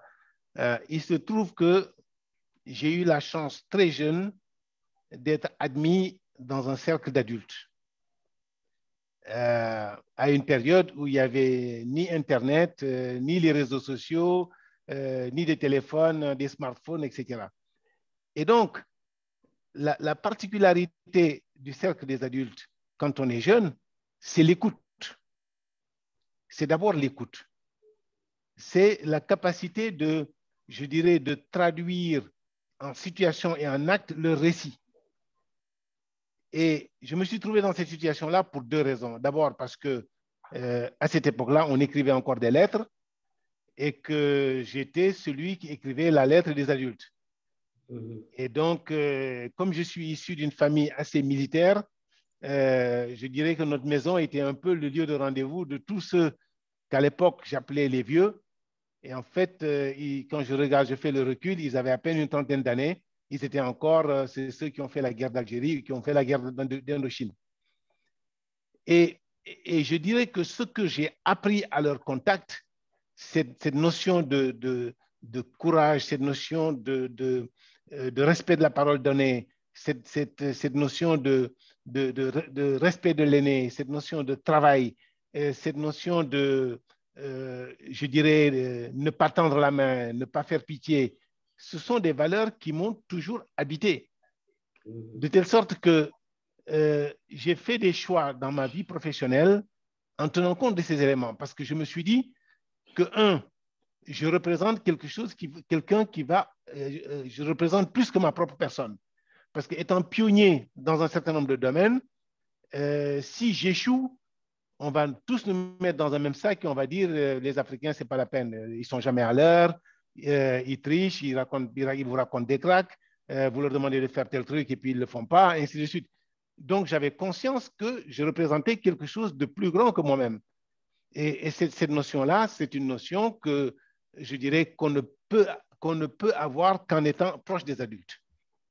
Le deuxième élément, c'est que quand on regarde, je donne l'exemple, quand on regarde, je fais une analogie avec le cercle professionnel, quand vous évoluez, quand vous faites une carrière professionnelle, souvent on vous demande d'être l'assistant d'un patron. Et quand vous êtes l'assistant d'un patron, qu'est-ce que vous faites? Vous gérez son agenda, vous triez son courrier, vous lui organisez ses rendez-vous, vous vous assurez que quand il va aller quelque part, que tout est nickel, qu'il n'y a pas de mauvaise surprise. Et lorsque vous êtes invité à une réunion de patrons, la règle d'or, c'est le silence, c'est l'écoute. On ne vous permet même pas, vous ne dites un mot que si on vous donne la parole et qu'on vous demande de vous exprimer. Mais ça, c'est typiquement africain. Quand j'accompagne mon père et ma mère dans un événement de quelque nature que ce soit, on me dit tout simplement, j'attends qu'on me donne la parole pour que je m'exprime. Et il n'y a rien de pire aujourd'hui dans nos sociétés que d'arriver dans une famille et puis vous avez à peine le temps de vous asseoir que les gamins se mêlent des conversations des adultes et puis qui donnent leur point de vue. Quand le papa dit quelque chose, ils disent ça, c'est pas vrai, etc., etc. Ouais. Qui est un ami, en fait, d'ailleurs, qui a un projet super intéressant qui s'appelle All People et qui consiste à garder, digitaliser les souvenirs des parents. Il me dit à chaque fois qu'il me croise, il me dit, dis à ta maman de faire des vidéos, de faire des audios. On va les garder pendant 300 ans, quoi. Donc, merci Patrick d'être là. C'est excellent, excellent, excellent projet. Donc, Patrick, ce qu'il demande, Patrick Aymar, il demande qu'est-ce que les anciens pourraient apprendre des jeunes, en fait, hein, de la vivacité qu'il y a dans la jeunesse. Et est-ce que tu as des exemples dans ton expérience professionnelle de ce que peuvent attendre les anciens de cette vivacité-là qu'on a aujourd'hui dans la jeunesse? J'ai tendance à dire, vous m'entendez bien? Très bien. Parfait. Okay. J'ai tendance à dire que ce sont mes enfants qui m'aident à garder ma jeunesse. Il se trouve que j'ai des enfants de votre génération entre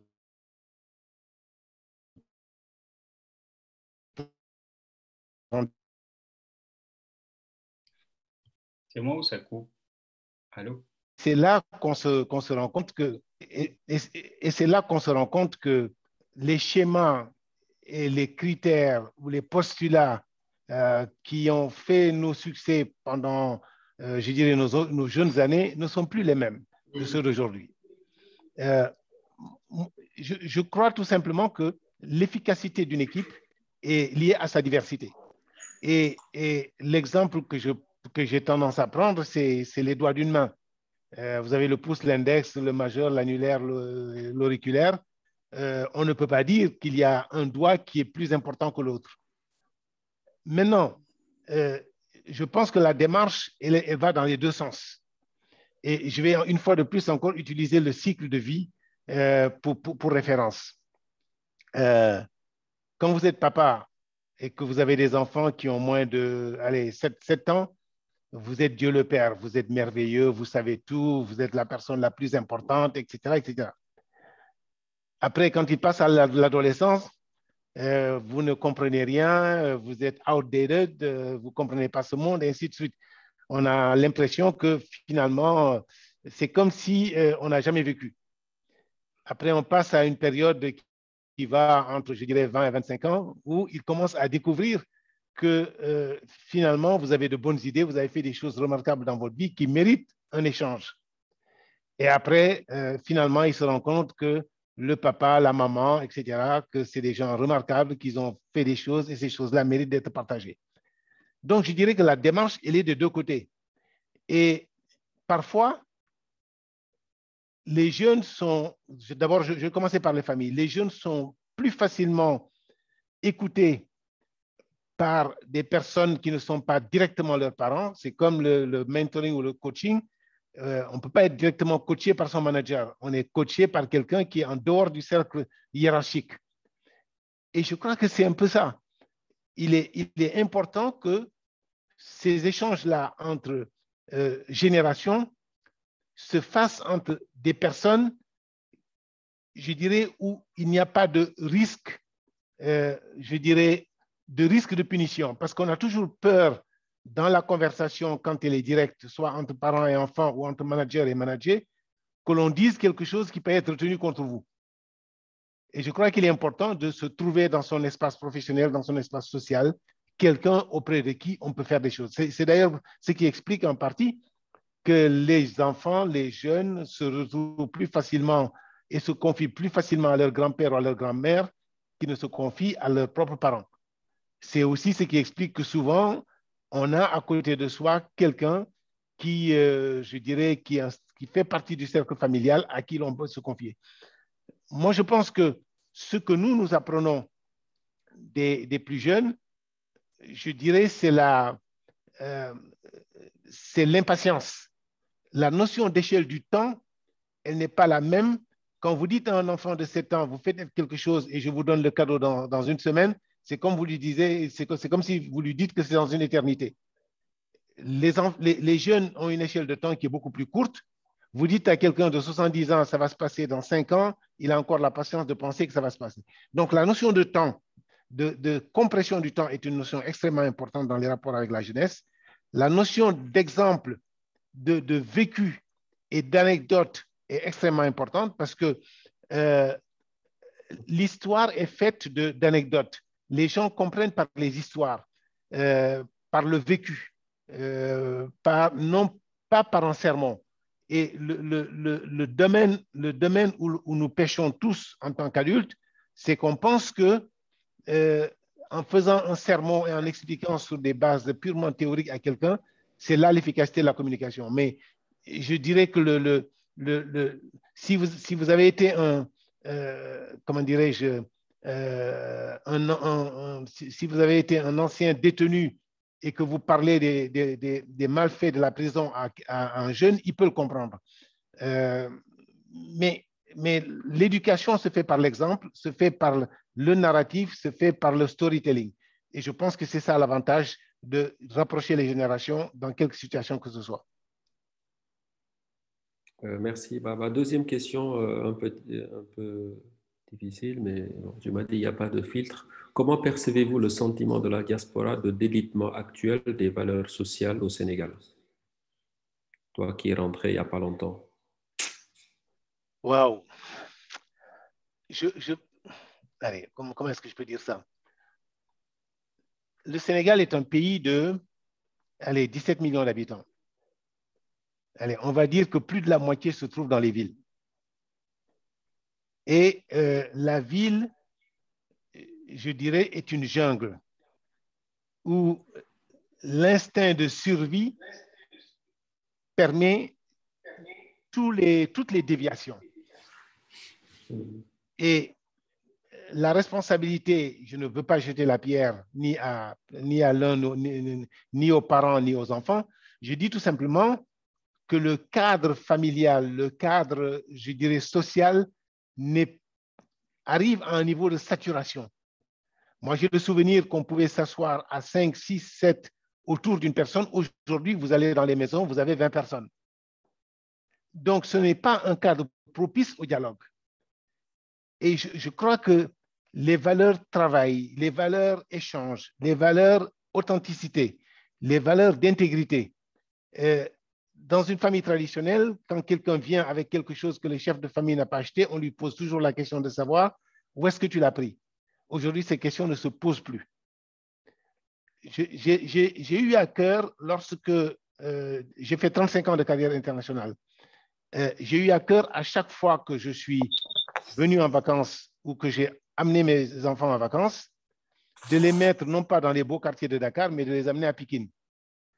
De les amener à Pikine afin qu'ils prennent la mesure à la fois des privilèges dont ils bénéficient et de la vie des autres. Ça les rend plus humbles, ça les rend plus humains et ça leur permet de comprendre le monde. Alors, délitement des valeurs, oui, c'est vrai. Mais je pense non plus qu'il ne faut pas jouer les anciens combattants en disant « avant c'était formidable, aujourd'hui ça ne vaut rien ». Non, je pense tout simplement qu'il faut trouver un équilibre et cet équilibre-là passe par les échanges. Et il y a 3 mois, j'ai accueilli la fille d'un ami qui est français, dont la fille est venue au Sénégal pendant 1 mois sur ses propres économies pour aider à bâtir un dispensaire dans une commune du côté de Bambilor. Alors, quand je vois des jeunes occidentaux s'investir dans des situations comme celle-là, je me pose la question de savoir, mais nous, qu'est-ce qu'on fait?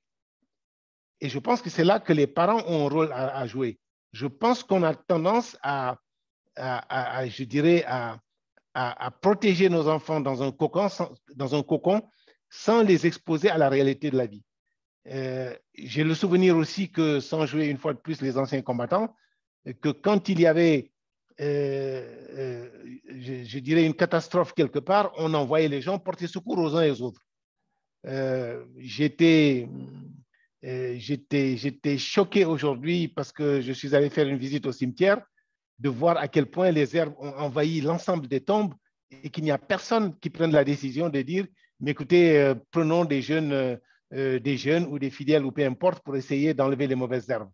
Je crois que c'est là-dessus que pour moi, le verbe faire est un verbe extrêmement important dans la vie de tous les jours.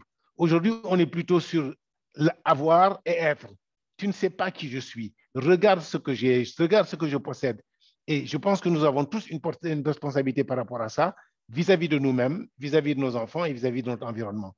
Alors, bon, quand je dis ça, c'est très facile pour moi de le dire, mais comme j'ai dit que les questions étaient sans filtre, je m'exprime également sans filtre. Merci, Baba. Je vois je ne dirais pas de nom des IBM qui arrivent là, ou des anciens IBM, je ne donnerai pas de nom.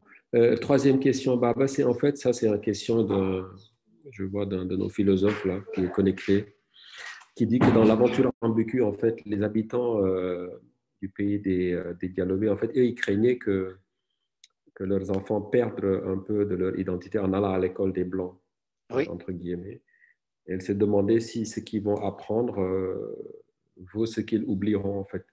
Et on voulait savoir, à votre avis, ce qu'on perd, en fait, à naviguer entre ces deux mondes-là. Parce que toi, toute ta carrière, en fait, tu as beaucoup... Entre Pékin et New York, ça, c'est It's pas a long facile. way. Donc, ouais, Non, je pense qu'il faut revenir à cette typologie de l'Africain entre modernité et tradition. On ne peut pas enfermer les gens que dans la tradition parce que le monde évolue, les choses changent. Nous vivons, je dirais, sur une seule planète, un seul pays, et il n'y a plus de frontières. Tant que le villageois naissait et mourait dans un rayon de 25 km ou de 50 km, ces problèmes ne se posaient pas. Tant que la communication était limitée à ce que disent les adultes aux jeunes, ou était basée sur le voyageur qui passe, OK. Aujourd'hui, on a la télé, on a les réseaux sociaux. L'ouverture est indispensable. Il faut tout simplement que je dirais, et je reviens encore aux valeurs de Diapo, à savoir la fierté d'être africain, la fierté d'embrasser ces valeurs. D'ailleurs, j'ai une phrase, quand on regarde le sens du mot négritude, et on regarde la définition que donne Senghor et celle d'Aimé Césaire. Senghor, il est protégé parce qu'il est sérère dans un pays qui n'est pas, je dis, qui est encore l'Afrique. Césaire, lui, vit en Martinique, dans un pays qui est envahi par, je dirais, la France, entre guillemets. Et Senghor dit, la négritude, c'est l'ensemble des valeurs du peuple noir. OK? Donc, c'est ça la définition. C'est presque une définition abstraite. Aimé Césaire dit, la négritude, c'est d'accepter le fait d'être noir, de l'assumer et d'assumer son histoire, sa culture et ses valeurs. Donc, lui, il est beaucoup plus précis dans cette notion-là. Et je pense que nous, on se rapproche plus, je dirais, ceux de la diaspora se rapprochent plus de la définition de Césaire que de celle de Senghor. Les deux sont complémentaires. Il suffit tout simplement de regarder comment les deux ont vécu. Quand vous vivez à Djilor ou bien à Joal, etc., vous n'avez pas cette invasion culturelle, vous ne l'avez pas. Par contre, Aimé Césaire qui vit en Martinique, il la voit.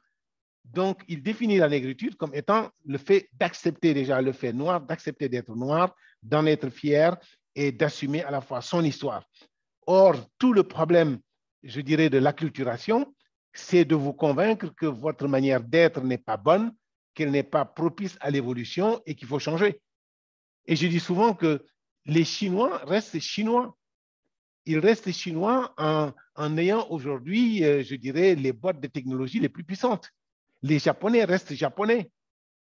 Et il n'y a aucune raison pour que les Africains cessent d'être Africains et deviennent autre chose. Et ça me paraît fondamental. C'est une bonne transition pour la prochaine question de Lamine T. Moi, je vois bien. En fait, il demande que nous, en tant que parents, comment on peut combler le déficit culturel pour nos enfants qui sont nés ou qui ont grandi hors de l'Afrique et qui sont éduqués sous l'ère du digital et qui regardent le monde aujourd'hui sous ce prisme de l'Occident. Parce que c'est intéressant cette question par rapport à ton livre, parce que ton livre fait beaucoup de références à nos racines africaines. Toi, tu as grandi à Pékin, etc., etc. Donc, nous, nos enfants, beaucoup de personnes de l'audience ici que je connais ont des enfants qui ont grandi là. Qu'est-ce que tu peux réagir à cette question de Lamine? Ma première réaction, d'abord, on peut regarder ça sous je dirais, je reviens encore au cycle de vie. Quand les enfants sont très jeunes, ne serait-ce que leur faire lire le livre de Luc le Lièvre avec Abdoulaye Sadji et Léopold Sédar Senghor, et qu'ils connaissent ces histoires-là plutôt que les histoires de Blanche-Neige et des Sept Nains, c'est déjà un début. 30 secondes. Oui. Il y a peut-être quelqu'un qui a son micro ouvert, donc merci de le fermer. Oui, c'est Prosper, ouais. Vas-y. Ouais. Donc j'en reviens toujours au cycle de vie. Quand ils sont jeunes, nous avons tous connu le livre d'Abdoulaye Sadji et de Léopold Sédar Senghor, Luc le Lièvre. Que les gens assument je dirais, cet héritage à la fois des contes et légendes de l'Afrique, les livres d'Amadou Koumba, qu'on le leur lise, qu'on leur explique, qu'ils comprennent. On ne peut aimer que ce qu'on connaît. On ne peut apprécier que ce qu'on comprend.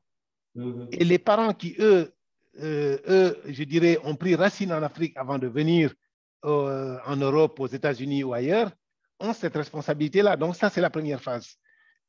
La deuxième phase, c'est de leur faire comprendre, je pense qu'il est important comment dirais-je, d'inculquer une part de fierté d'être ce que l'on est. Je connais par exemple des familles espagnoles, des familles mexicaines qui au Texas ont vécu avec l'idée que la promotion sociale passe par, il faut renier l'hispanité de la culture. Et aujourd'hui, ils le regrettent. Okay? Donc, je pense qu'il faut, et ce n'est même pas un problème de parler la langue, c'est un problème tout simplement d'assumer son identité. Et toute forme de mimétisme et d'assimilation, ce sont les parents qui l'inculquent aux enfants, ce n'est pas les enfants qui le deviennent tout seuls. Donc, l'équilibre qu'il y a entre le monde extérieur et le monde à domicile, c'est à nous, parents, je dirais, de jouer le rôle de soupape de sécurité par rapport à ces enfants. Alors, quand ils arrivent à des éléments d'adolescence, bon Dieu, essayons de les sortir. Ils vont bien en vacances, ils vont ailleurs. Essayons de les mettre dans des environnements où ils sont capables de se frotter, de rencontrer des gens avec qui ils ont des points de ressemblance. J'explique dans mon livre que entre l'école, j'ai commencé l'école comment dirais-je, au collège Saint-Pierre-Sainte-Thérèse à la Zona. Tout simplement parce que mon père avait décidé que à l'époque, j'avais 5 ans, il fallait que j'aille à l'école. Et que comme l'école publique coloniale n'admettait pas d'enfants avant l'âge de 7 ans, j'y suis allé. Mais au bout de 2 ans, je suis venu à une école publique. Venir à l'école publique et rencontrer des gens avec qui on a, je dirais, une communauté de culture, ça vous change un enfant.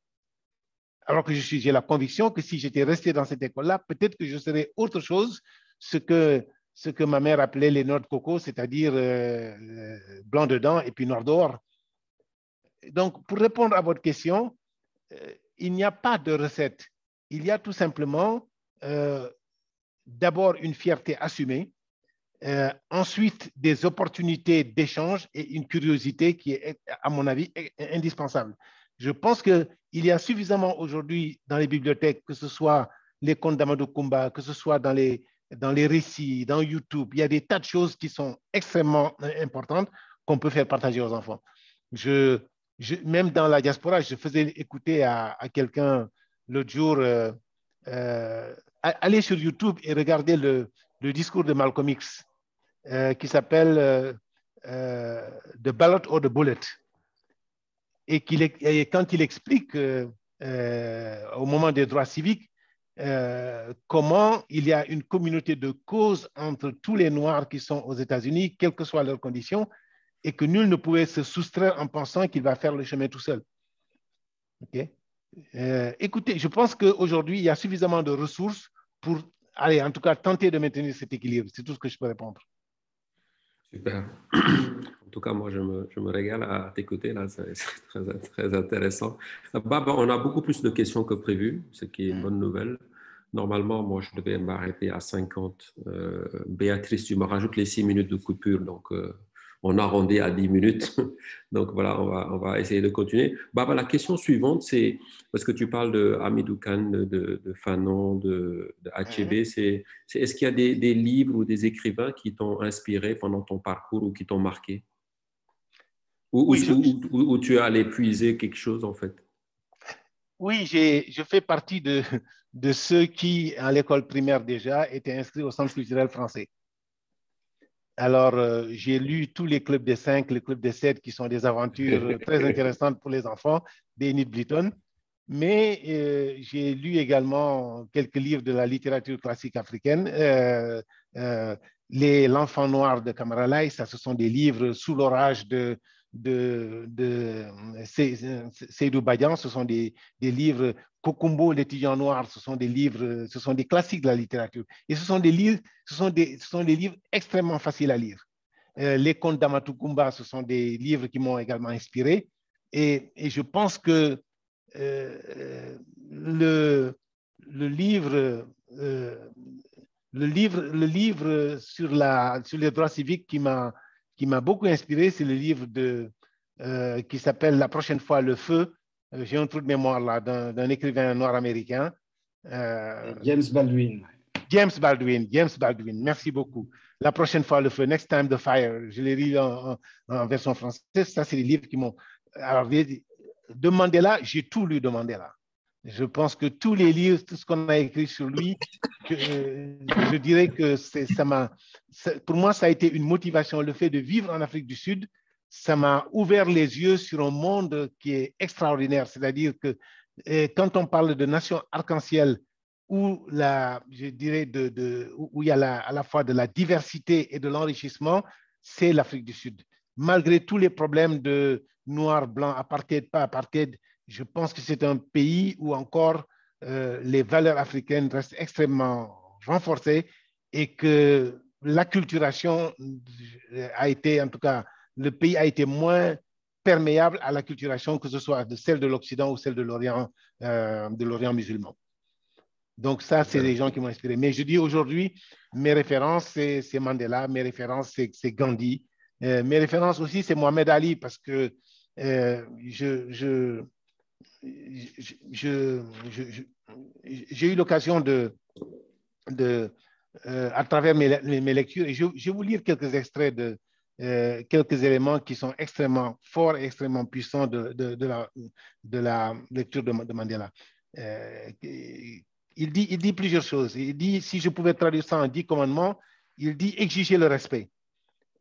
Face aux clichés, prouvez-leur qu'ils ont tort. Si on dit que s'il y a un cliché qui consiste à dire que les Africains sont toujours en retard, ben faites en sorte de ne jamais être en retard. Qu'il dit également, utilisez votre temps avec intelligence. J'ai tendance à dire qu'une journée, c'est 24 heures et que dans les 24 heures, essayez de faire des choses utiles. Et Mandela utilise ses 27 années de prison pour apprendre l'Afrikaans, parce qu'il sait que quand il va sortir un jour, il va falloir qu'il traite avec eux de la même manière que des prisonniers apprennent le droit, apprennent les sciences, utilisez votre temps. Il dit aussi, faites preuve d'humilité. Faites preuve d'humilité, soyez humble. Ayez des héros. Prenez position. Il n'y a rien de pire que de traiter avec des gens qui ne prennent position sur rien. On peut avoir raison, on peut avoir tort, mais take a stand, comme disent les Américains. Prenez position. Contrôlez vos émotions. Contrôlez vos émotions. Il n'y a pas de valeur je dirais, à se mettre en colère gratuitement et à insulter les uns et les autres. Non, l'absence de contrôle de soi-même est une preuve de faiblesse. Okay? Et puis, comme il dit aussi, soyez prêts à mourir pour une cause. Quand on dit mourir, il ne s'agit pas nécessairement de mourir physiquement, mais il faut qu'il y ait un certain nombre de sujets sur lesquels, quand on vous cherche, on vous trouve. Okay? Et puis l'expression, exprimez-vous avec conviction. Et donc, ce sont autant de principes qui sont à la fois des principes qui ont une certaine universalité, qui s'appliquent à la vie, qui s'appliquent au monde professionnel et qui s'appliquent dans beaucoup de choses. Et je crois que la force du développement personnel et professionnel tient à ces choses-là. Et quand vous êtes dans une entreprise, quand vous êtes dans un environnement, quel qu'il soit, on vous jugera par ça. on connaîtra les gens qui se cachent, les gens qui ne veulent jamais prendre position, les gens qui vous disent oui en pensant non, qui vous disent non en pensant oui. Et ça, je dirais que ça, c'est le pire. Moi, j'ai eu la chance d'évoluer dans un monde où j'ai beaucoup appris, j'ai beaucoup écouté. Et je pense, en tout cas, j'essaie chaque jour de me rapprocher de ces valeurs-là, qui, à mon avis, sont des valeurs fondamentales. Super. Un petit témoignage là que je vais lire parce que ça c'est intéressant, qui vient de Rafraï Ndiaye, qui dit que son partenariat avec Baba est un exemple parfait. Voilà. Donc c'est un message privé, mais voilà, ça fait un clin d'œil aussi à ton activité Congolo Consulting. Donc voilà. Merci beaucoup. Merci Rafraï. J'ai plusieurs questions privées là, mais je vais prendre les questions publiques d'abord. Il y en a une qui me plaît beaucoup là, c'est la prochaine. Parce que moi, je crois beaucoup à l'intelligence spirituelle comme valeur. Et là, la question, Baba, pour toi, c'est les valeurs culturelles sénégalaises n'ont-elles pas comme fondement les valeurs spirituelles et culturelles ou culturelles, tout autant que de coutumes? Et si tu penses ça, est-ce qu'on peut imaginer qu'une renaissance, un retour des valeurs des anciens à travers une sorte de renaissance spirituelle, en fait, en Afrique? Oui, je vais... Comment est-ce que je peux dire ça? Je pense que les frontières héritées de la colonisation, les 54 États que nous avons au Sénégal, il n'y a pas de différence fondamentale entre le Sénégal et le Mali. Il n'y en a pas entre le Sénégal et la Guinée. Il n'y en a pas avec la Côte d'Ivoire, etc. La spiritualité, elle est partout. Elle est plus forte que la religion. Et je m'insurge contre tout ce qui a tendance à nous dénaturer, à nous faire une invasion culturelle pour nous expliquer que ce que nous sommes, ce n'est pas bien. Pour donner un exemple, je dirais, quand on prend l'animisme, sans entrer dans un débat religieux, l'animisme, c'est quoi? C'est l'incarnation de Dieu à travers les forces de la nature. Okay? C'est-à-dire que tous les Africains s'accordent qu'il y a un Dieu, sauf que certains disent ce bon Dieu-là, il se manifeste d'une certaine manière. Soit il se manifeste auprès d'un ruisseau, auprès d'une montagne, auprès d'un arbre, etc. Et ça, c'est un phénomène qui est largement répandu sur le continent. Et je pense qu'on ne doit pas tuer ça. On ne doit pas nous expliquer que c'est une forme de barbarie. On ne peut pas nous expliquer que ce n'est pas bien, que c'est un reniement.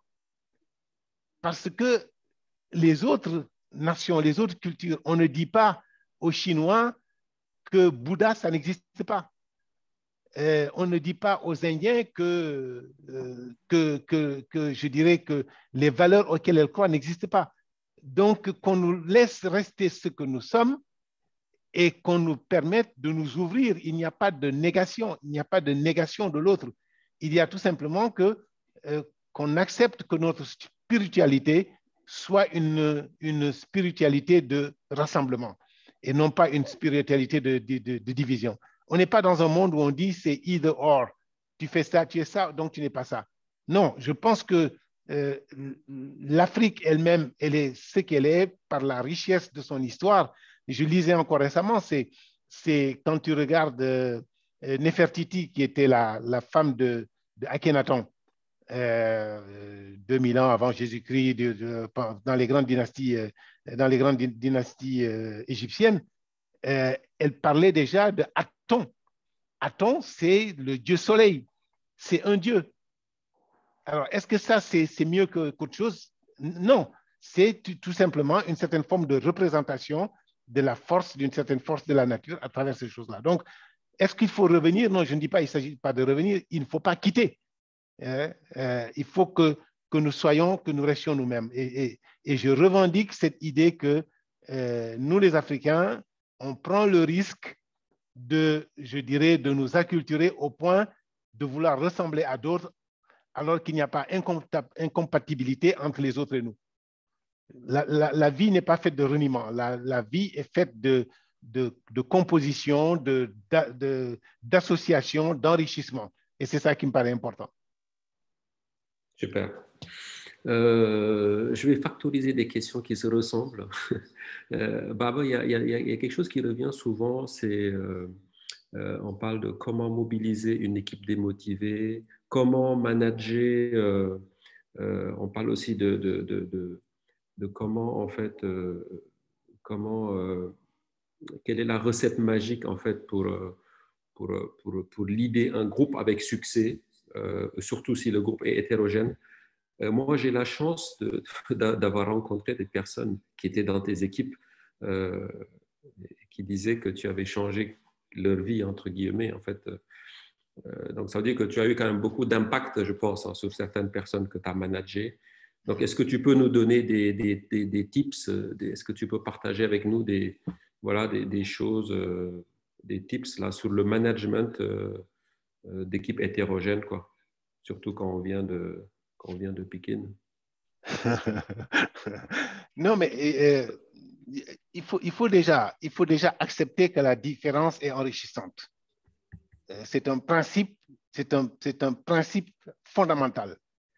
À partir du moment où on part du principe qu'on ne peut s'associer qu'avec des gens qui vous ressemblent, je pense que votre leadership est nécessairement remis en question. Il y a un phénomène de sclérose. Et d'ailleurs, on regarde même dans les dynasties monarchiques, les derniers rois sont toujours des rois idiots ou des rois fous. Et j'en reviens à Mandela. J'en reviens toujours à Mandela parce que je pense qu'il est d'actualité et il offre des références extrêmement importantes. Quand on regarde le procès de Rivonia, qui est en 1964, où il est mis en prison en vie avec un certain nombre de collègues, qui était dans cette équipe-là? Il y a un Grec qui s'appelle Georges Bizov, qui est mort il n'y a pas très longtemps. Georges Bizov est un Grec immigré qui arrive en Afrique du Sud. Okay? Il y a Ahmed Khatrada. Ahmed Khatrada, c'est un Palestinien, c'est un Pakistanais musulman qui est arrivé en Afrique du Sud, qui a grandi en Afrique du Sud et qui fait partie, et à qui il a d'ailleurs confié la responsabilité d'être le gardien de Robben Island. Okay? Le gardien spirituel de Robben Island, où il a séjourné, je ne sais, près d'une vingtaine d'années. Il y a un garçon qui s'appelle Joe Slovo. Joe Slovo, c'est un juif. Agnostique qui vit aux États-Unis. Tu prends Desmond Tutu, il n'était pas en prison, mais Desmond Tutu est un ecclésiastique. Tu prends un garçon qui s'appelle Gavin Mbeki, qui était le père de Thabo Mbeki, qui est un syndicaliste. Et tu as là-dedans des noirs, des blancs, des jaunes, des rouges, des musulmans, des pas musulmans, des catholiques, des agnostiques, etc. Et Mandela n'aurait jamais réussi, je sais qu'il a réussi, s'il avait créé une nation dans laquelle il n'y avait que des Zoulous ou des Xhosa ou autre chose. Et l'entreprise, c'est pareil. Une équipe, c'est pareil. Il faut accepter les différences. Les différences sont une force. Alors, à partir du moment où on accepte les différences, la deuxième dimension, c'est qu'il ne faut pas accepter la différence pour la différence, il faut que les gens aient du talent. On peut se noyer dans le groupe, mais je pense que chacun doit venir avec son talent, avec quelque chose qu'il sait faire. Et je reprends l'expression en anglais, what are you good at? Qu'est-ce que vous savez faire bien? Il faut que cette chose-là soit reconnue. Quand je constitue mon groupe OS2 dont je décris dans le livre, chacun avait sa spécialité reconnue par l'autre. Et c'est cet ensemble-là qui fait la force. Et je crois également que le leader, la notion de leadership, ça ne se décrète pas. C'est l'inspiration que l'on donne aux gens par ses qualités d'abord, parce que, comme on dit, vous ne pouvez pas demander aux gens de travailler dur quand vous-même, vous ne travaillez pas dur. Vous ne pouvez pas demander aux gens d'être honnêtes quand les gens se rendent compte que vous puisez dans la caisse ou bien que vous faites des entourloupes aux règles de gestion de notes de frais. Vous ne pouvez pas demander aux autres de respecter les calendriers de deadline des travaux si vous-même, vous ne le faites pas. Et je pense que les gens ont cette intelligence de dire, écoutez, celui-là, les gens fonctionnent par la confiance et par la capacité pour ces personnes-là d'aller au-delà de l'ordinaire. Et je n'ai pas d'autre recette que ça. Et je pense que tout leader fait preuve d'une grande humilité. Tous ceux que vous connaissez qui ont été regardez autour de vous, que ce soit des leaders religieux, que ce soit des leaders politiques, que ce soit des leaders spirituels, etc. Ils ont dans leur vie fait preuve d'énormément d'humilité. Ils ont été capables d'associer des gens, je dirais, qui par leur différence ont fait leur force. Ils ont surtout été capables je dirais, de les galvaniser autour d'un idéal. C'est un idéal, ce que j'appelle le common sense of purpose, avoir cette idée de faire quelque chose de grand, quelque chose qui vous dépasse, quelque chose qui est plus grand que vous et qui ne sort pas de l'ordinaire. Et que ça ne se conjugue pas avec je suis plus fort que toi, j'ai plus d'argent que toi, moi je suis fils de patron, toi tu es fils de pauvre, etc. Non. Parce que tout ça disparaît au profit de l'équipe et de la communauté. Super. Excellent. Baba, juste là, je sais que, parce que les serrères, là, ils ont faim, là. Donc, en fait, donc, Baba, en fait, il y a quand même, dans le chat, là, je sais pas si tu le regardes, mais voilà, il y a beaucoup de réactions de Dubaï qui te saluent. Il y a Rokhaya aussi Patrick Aymar, quelle culture, quel bonheur d'écouter ça. Donc, Patrick Aymar, Patrick, je te rassure, hein, donc l'enregistrement et l'échange est enregistré et grâce à ta plateforme là. Les petits enfants de Baba pourront le regarder. Panda merci aussi à Panda pour sa réaction. Donc Baba, en fait, on va te laisser conclure. Hein. Ça aussi, ça fait partie de la sagesse droite d'aînesse. Donc on va te laisser conclure et avant de donner la parole à Justin. Bon, d'abord, je tiens à vous remercier tout particulièrement de m'avoir offert cette plateforme de communication. Je crois que il y a 2 ans, les seuls schémas de communication que l'on aurait pu avoir, c'est une grande salle, faire venir des gens et avoir un speaker du haut d'une tribune. Je pense que le Covid nous a forcés à imaginer le monde autrement, à imaginer la communication autrement. Et de cette initiative, je vous remercie, puisque ça permet à des gens qui sont à Dubaï, qui sont à New York, qui sont à Dakar, qui sont ailleurs, je dirais, de profiter de cette tribune d'échange.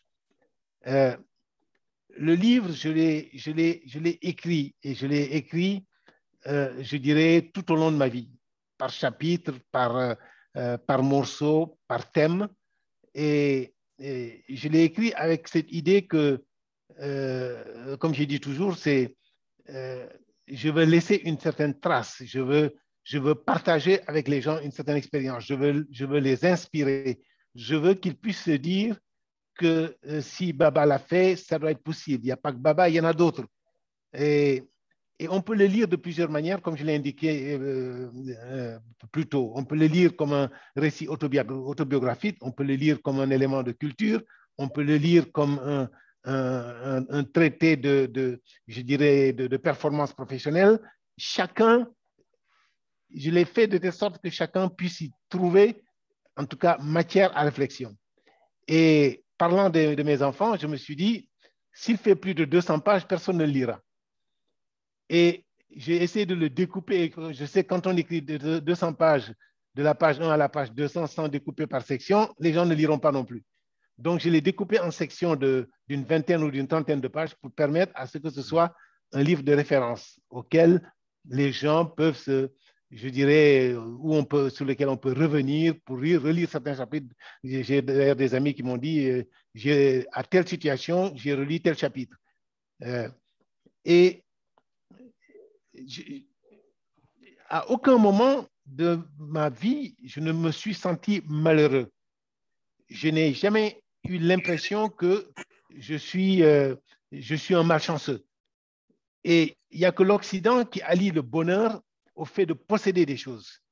Ce n'est pas l'accumulation de biens qui fait le bonheur. J'ai été bien entouré et j'ai été surtout éduqué dans le sens du positivisme. il y a des gens, vous leur dites comment ça va, ils commencent par vous dire, oh non, tout va mal, il pleut, il fait froid, etc., etc. So what? Éloignez-vous de ces personnes-là, parce que la vie est faite d'opportunités. J'ai la chance d'être, d'abord, comme je le dis dans mon livre, d'être le 5e, donc d'être un survivant, d'être vivant, d'être en bonne santé et d'avoir eu des rencontres remarquables et que ces rencontres-là m'ont permis d'être l'homme que je suis devenu. Et une fois que je dis ça, je voudrais ajouter que on se construit par les défis et parfois par les tragédies qui font votre vie. Chaque échéance, chaque tragédie, chaque challenge est quelque chose qui doit vous fortifier. Et je disais à un ami d'ailleurs, pour prendre un exemple pour illustrer mon propos, je disais à un ami, c'est une chose formidable que September 11 se soit passé par des avions américains sur le sol américain. Il me dit, mais pourquoi? J'ai dit, mais si c'était des avions non américains sur un sol non américain, c'était la Troisième Guerre mondiale qui se déclenchait. Donc, dans chaque situation, il faut trouver quelque chose de positif, non pas dans le fait, mais dans les circonstances. Et cette notion qui consiste à se victimiser, ah, j'ai pas de chance, oh, on m'aime pas, non, c'est pas possible, etc. Je pense que c'est le pire qui puisse nous arriver et c'est le pire qui soit, je dirais, le pire frein à la performance. Mon credo à moi, c'est l'observation, c'est l'écoute, c'est le questionnement. Je n'ai pas peur de poser des questions. Je m'impose de ne pas décevoir. Et je pense qu'il n'y a pas une exceptionnalité dans mon parcours. Il y a surtout une volonté, je dirais, d'aller au bout de moi-même et d'essayer d'être utile dans cette société dans laquelle je vis. Voilà, c'est ce que j'avais à dire pour conclure. Vous pouvez éventuellement, j'ai un site qui s'appelle www.kungolo.com où j'essaie d'envoyer des messages. Vous pouvez également retrouver le livre, puisque ça n'a pas été dit, vous pouvez le commander par Amazon, vous pouvez le commander par la FNAC. Et j'ai terminé le manuscrit d'une version américaine qui est beaucoup plus étoffée, hein, qui fait à peu près 250, peut-être un peu plus de pages, tout simplement parce que les Américains, si je leur parle de l'Empire du Mali, il faut que j'explique. Quand je leur parle même d'une Cora, il faut que j'explique. Donc, j'ai ajouté un glossaire et le livre est beaucoup plus épais. J'espère qu'il va sortir d'ici la fin de l'année. Hein, j'en suis moi-même l'éditeur et j'espère également que mes amis qui sont à Dubaï, qui sont ailleurs, auront l'occasion de le partager avec d'autres. Merci Béatrice, merci Sadibou.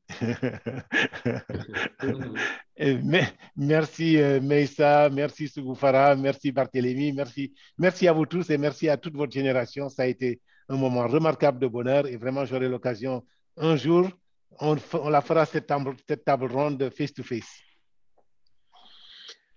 Écoute, moi c'est excellent, vraiment très très inspirant. Il y a une des personnes qui demande, tu peux répondre peut-être rapidement, est-ce que tu es en train de préparer un autre livre? Est-ce qu'il y a autre chose à venir là? Comment est-ce que je peux dire ça? J'ai un recueil de poèmes ou de textes, mais qui sont des partis pris, qui sont des partis pris sociaux. Hein, j'en ai un que j'avais publié qui s'appelle Tragédie des fils d'eux. Ça aussi, si vous le tapez, vous pouvez regarder, vous pouvez écouter. C'est une espèce de pamphlet où je m'insurge contre ces fils d'eux, hein, entre guillemets, fils de patron, qui se permettent tout dans le pays, qui font ce qu'ils veulent et puis qui sont impunis et qui ne sont pas au rendez-vous du savoir et qui vivent par le nom de leur père, de leur mère ou de leur tuteur ou de je ne sais quoi. Et donc, c'est mon côté activiste, c'est mon côté engagé. Alors, comme on dit, one thing at a time. J'ai quelques autres projets, mais il faut du temps. Mais une journée, c'est que 24 heures. Merci beaucoup. Merci également aux copines hein, qui ont organisé ça. Hein.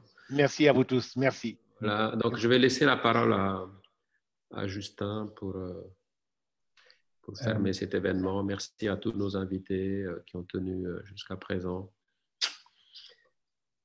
Voilà, moi je n'aurais pas grand-chose à rajouter aussi, si ce n'est merci. Et surtout, après la belle conclusion de Baba, je ne voudrais surtout pas vous ennuyer avec des choses beaucoup moins intéressantes. Mais en tout cas, Baba, merci beaucoup. Merci à tous ceux qui ont pu assister à cet événement. Et donc, comme j'avais commencé à le dire, on compte se retrouver le 4 décembre, cette fois-ci en physique. Donc, tous ceux qui sont à Paris, en région parisienne, vous êtes les bienvenus. Donc, le dîner diapo, on reviendra très vite vers vous avec la communication et le détail, de cet événement. On sera très ravis de vous retrouver en physique. Baba vanter les mérites du virtuel, on essaiera de continuer d'en faire, mais on pense aussi que se voir de temps en temps ne nous fera pas de mal. Et donc, je suis sûr que tous ceux qui le peuvent, vous répondrez présent le 4 et on sera vraiment ravis de vous accueillir et de vous revoir à nouveau.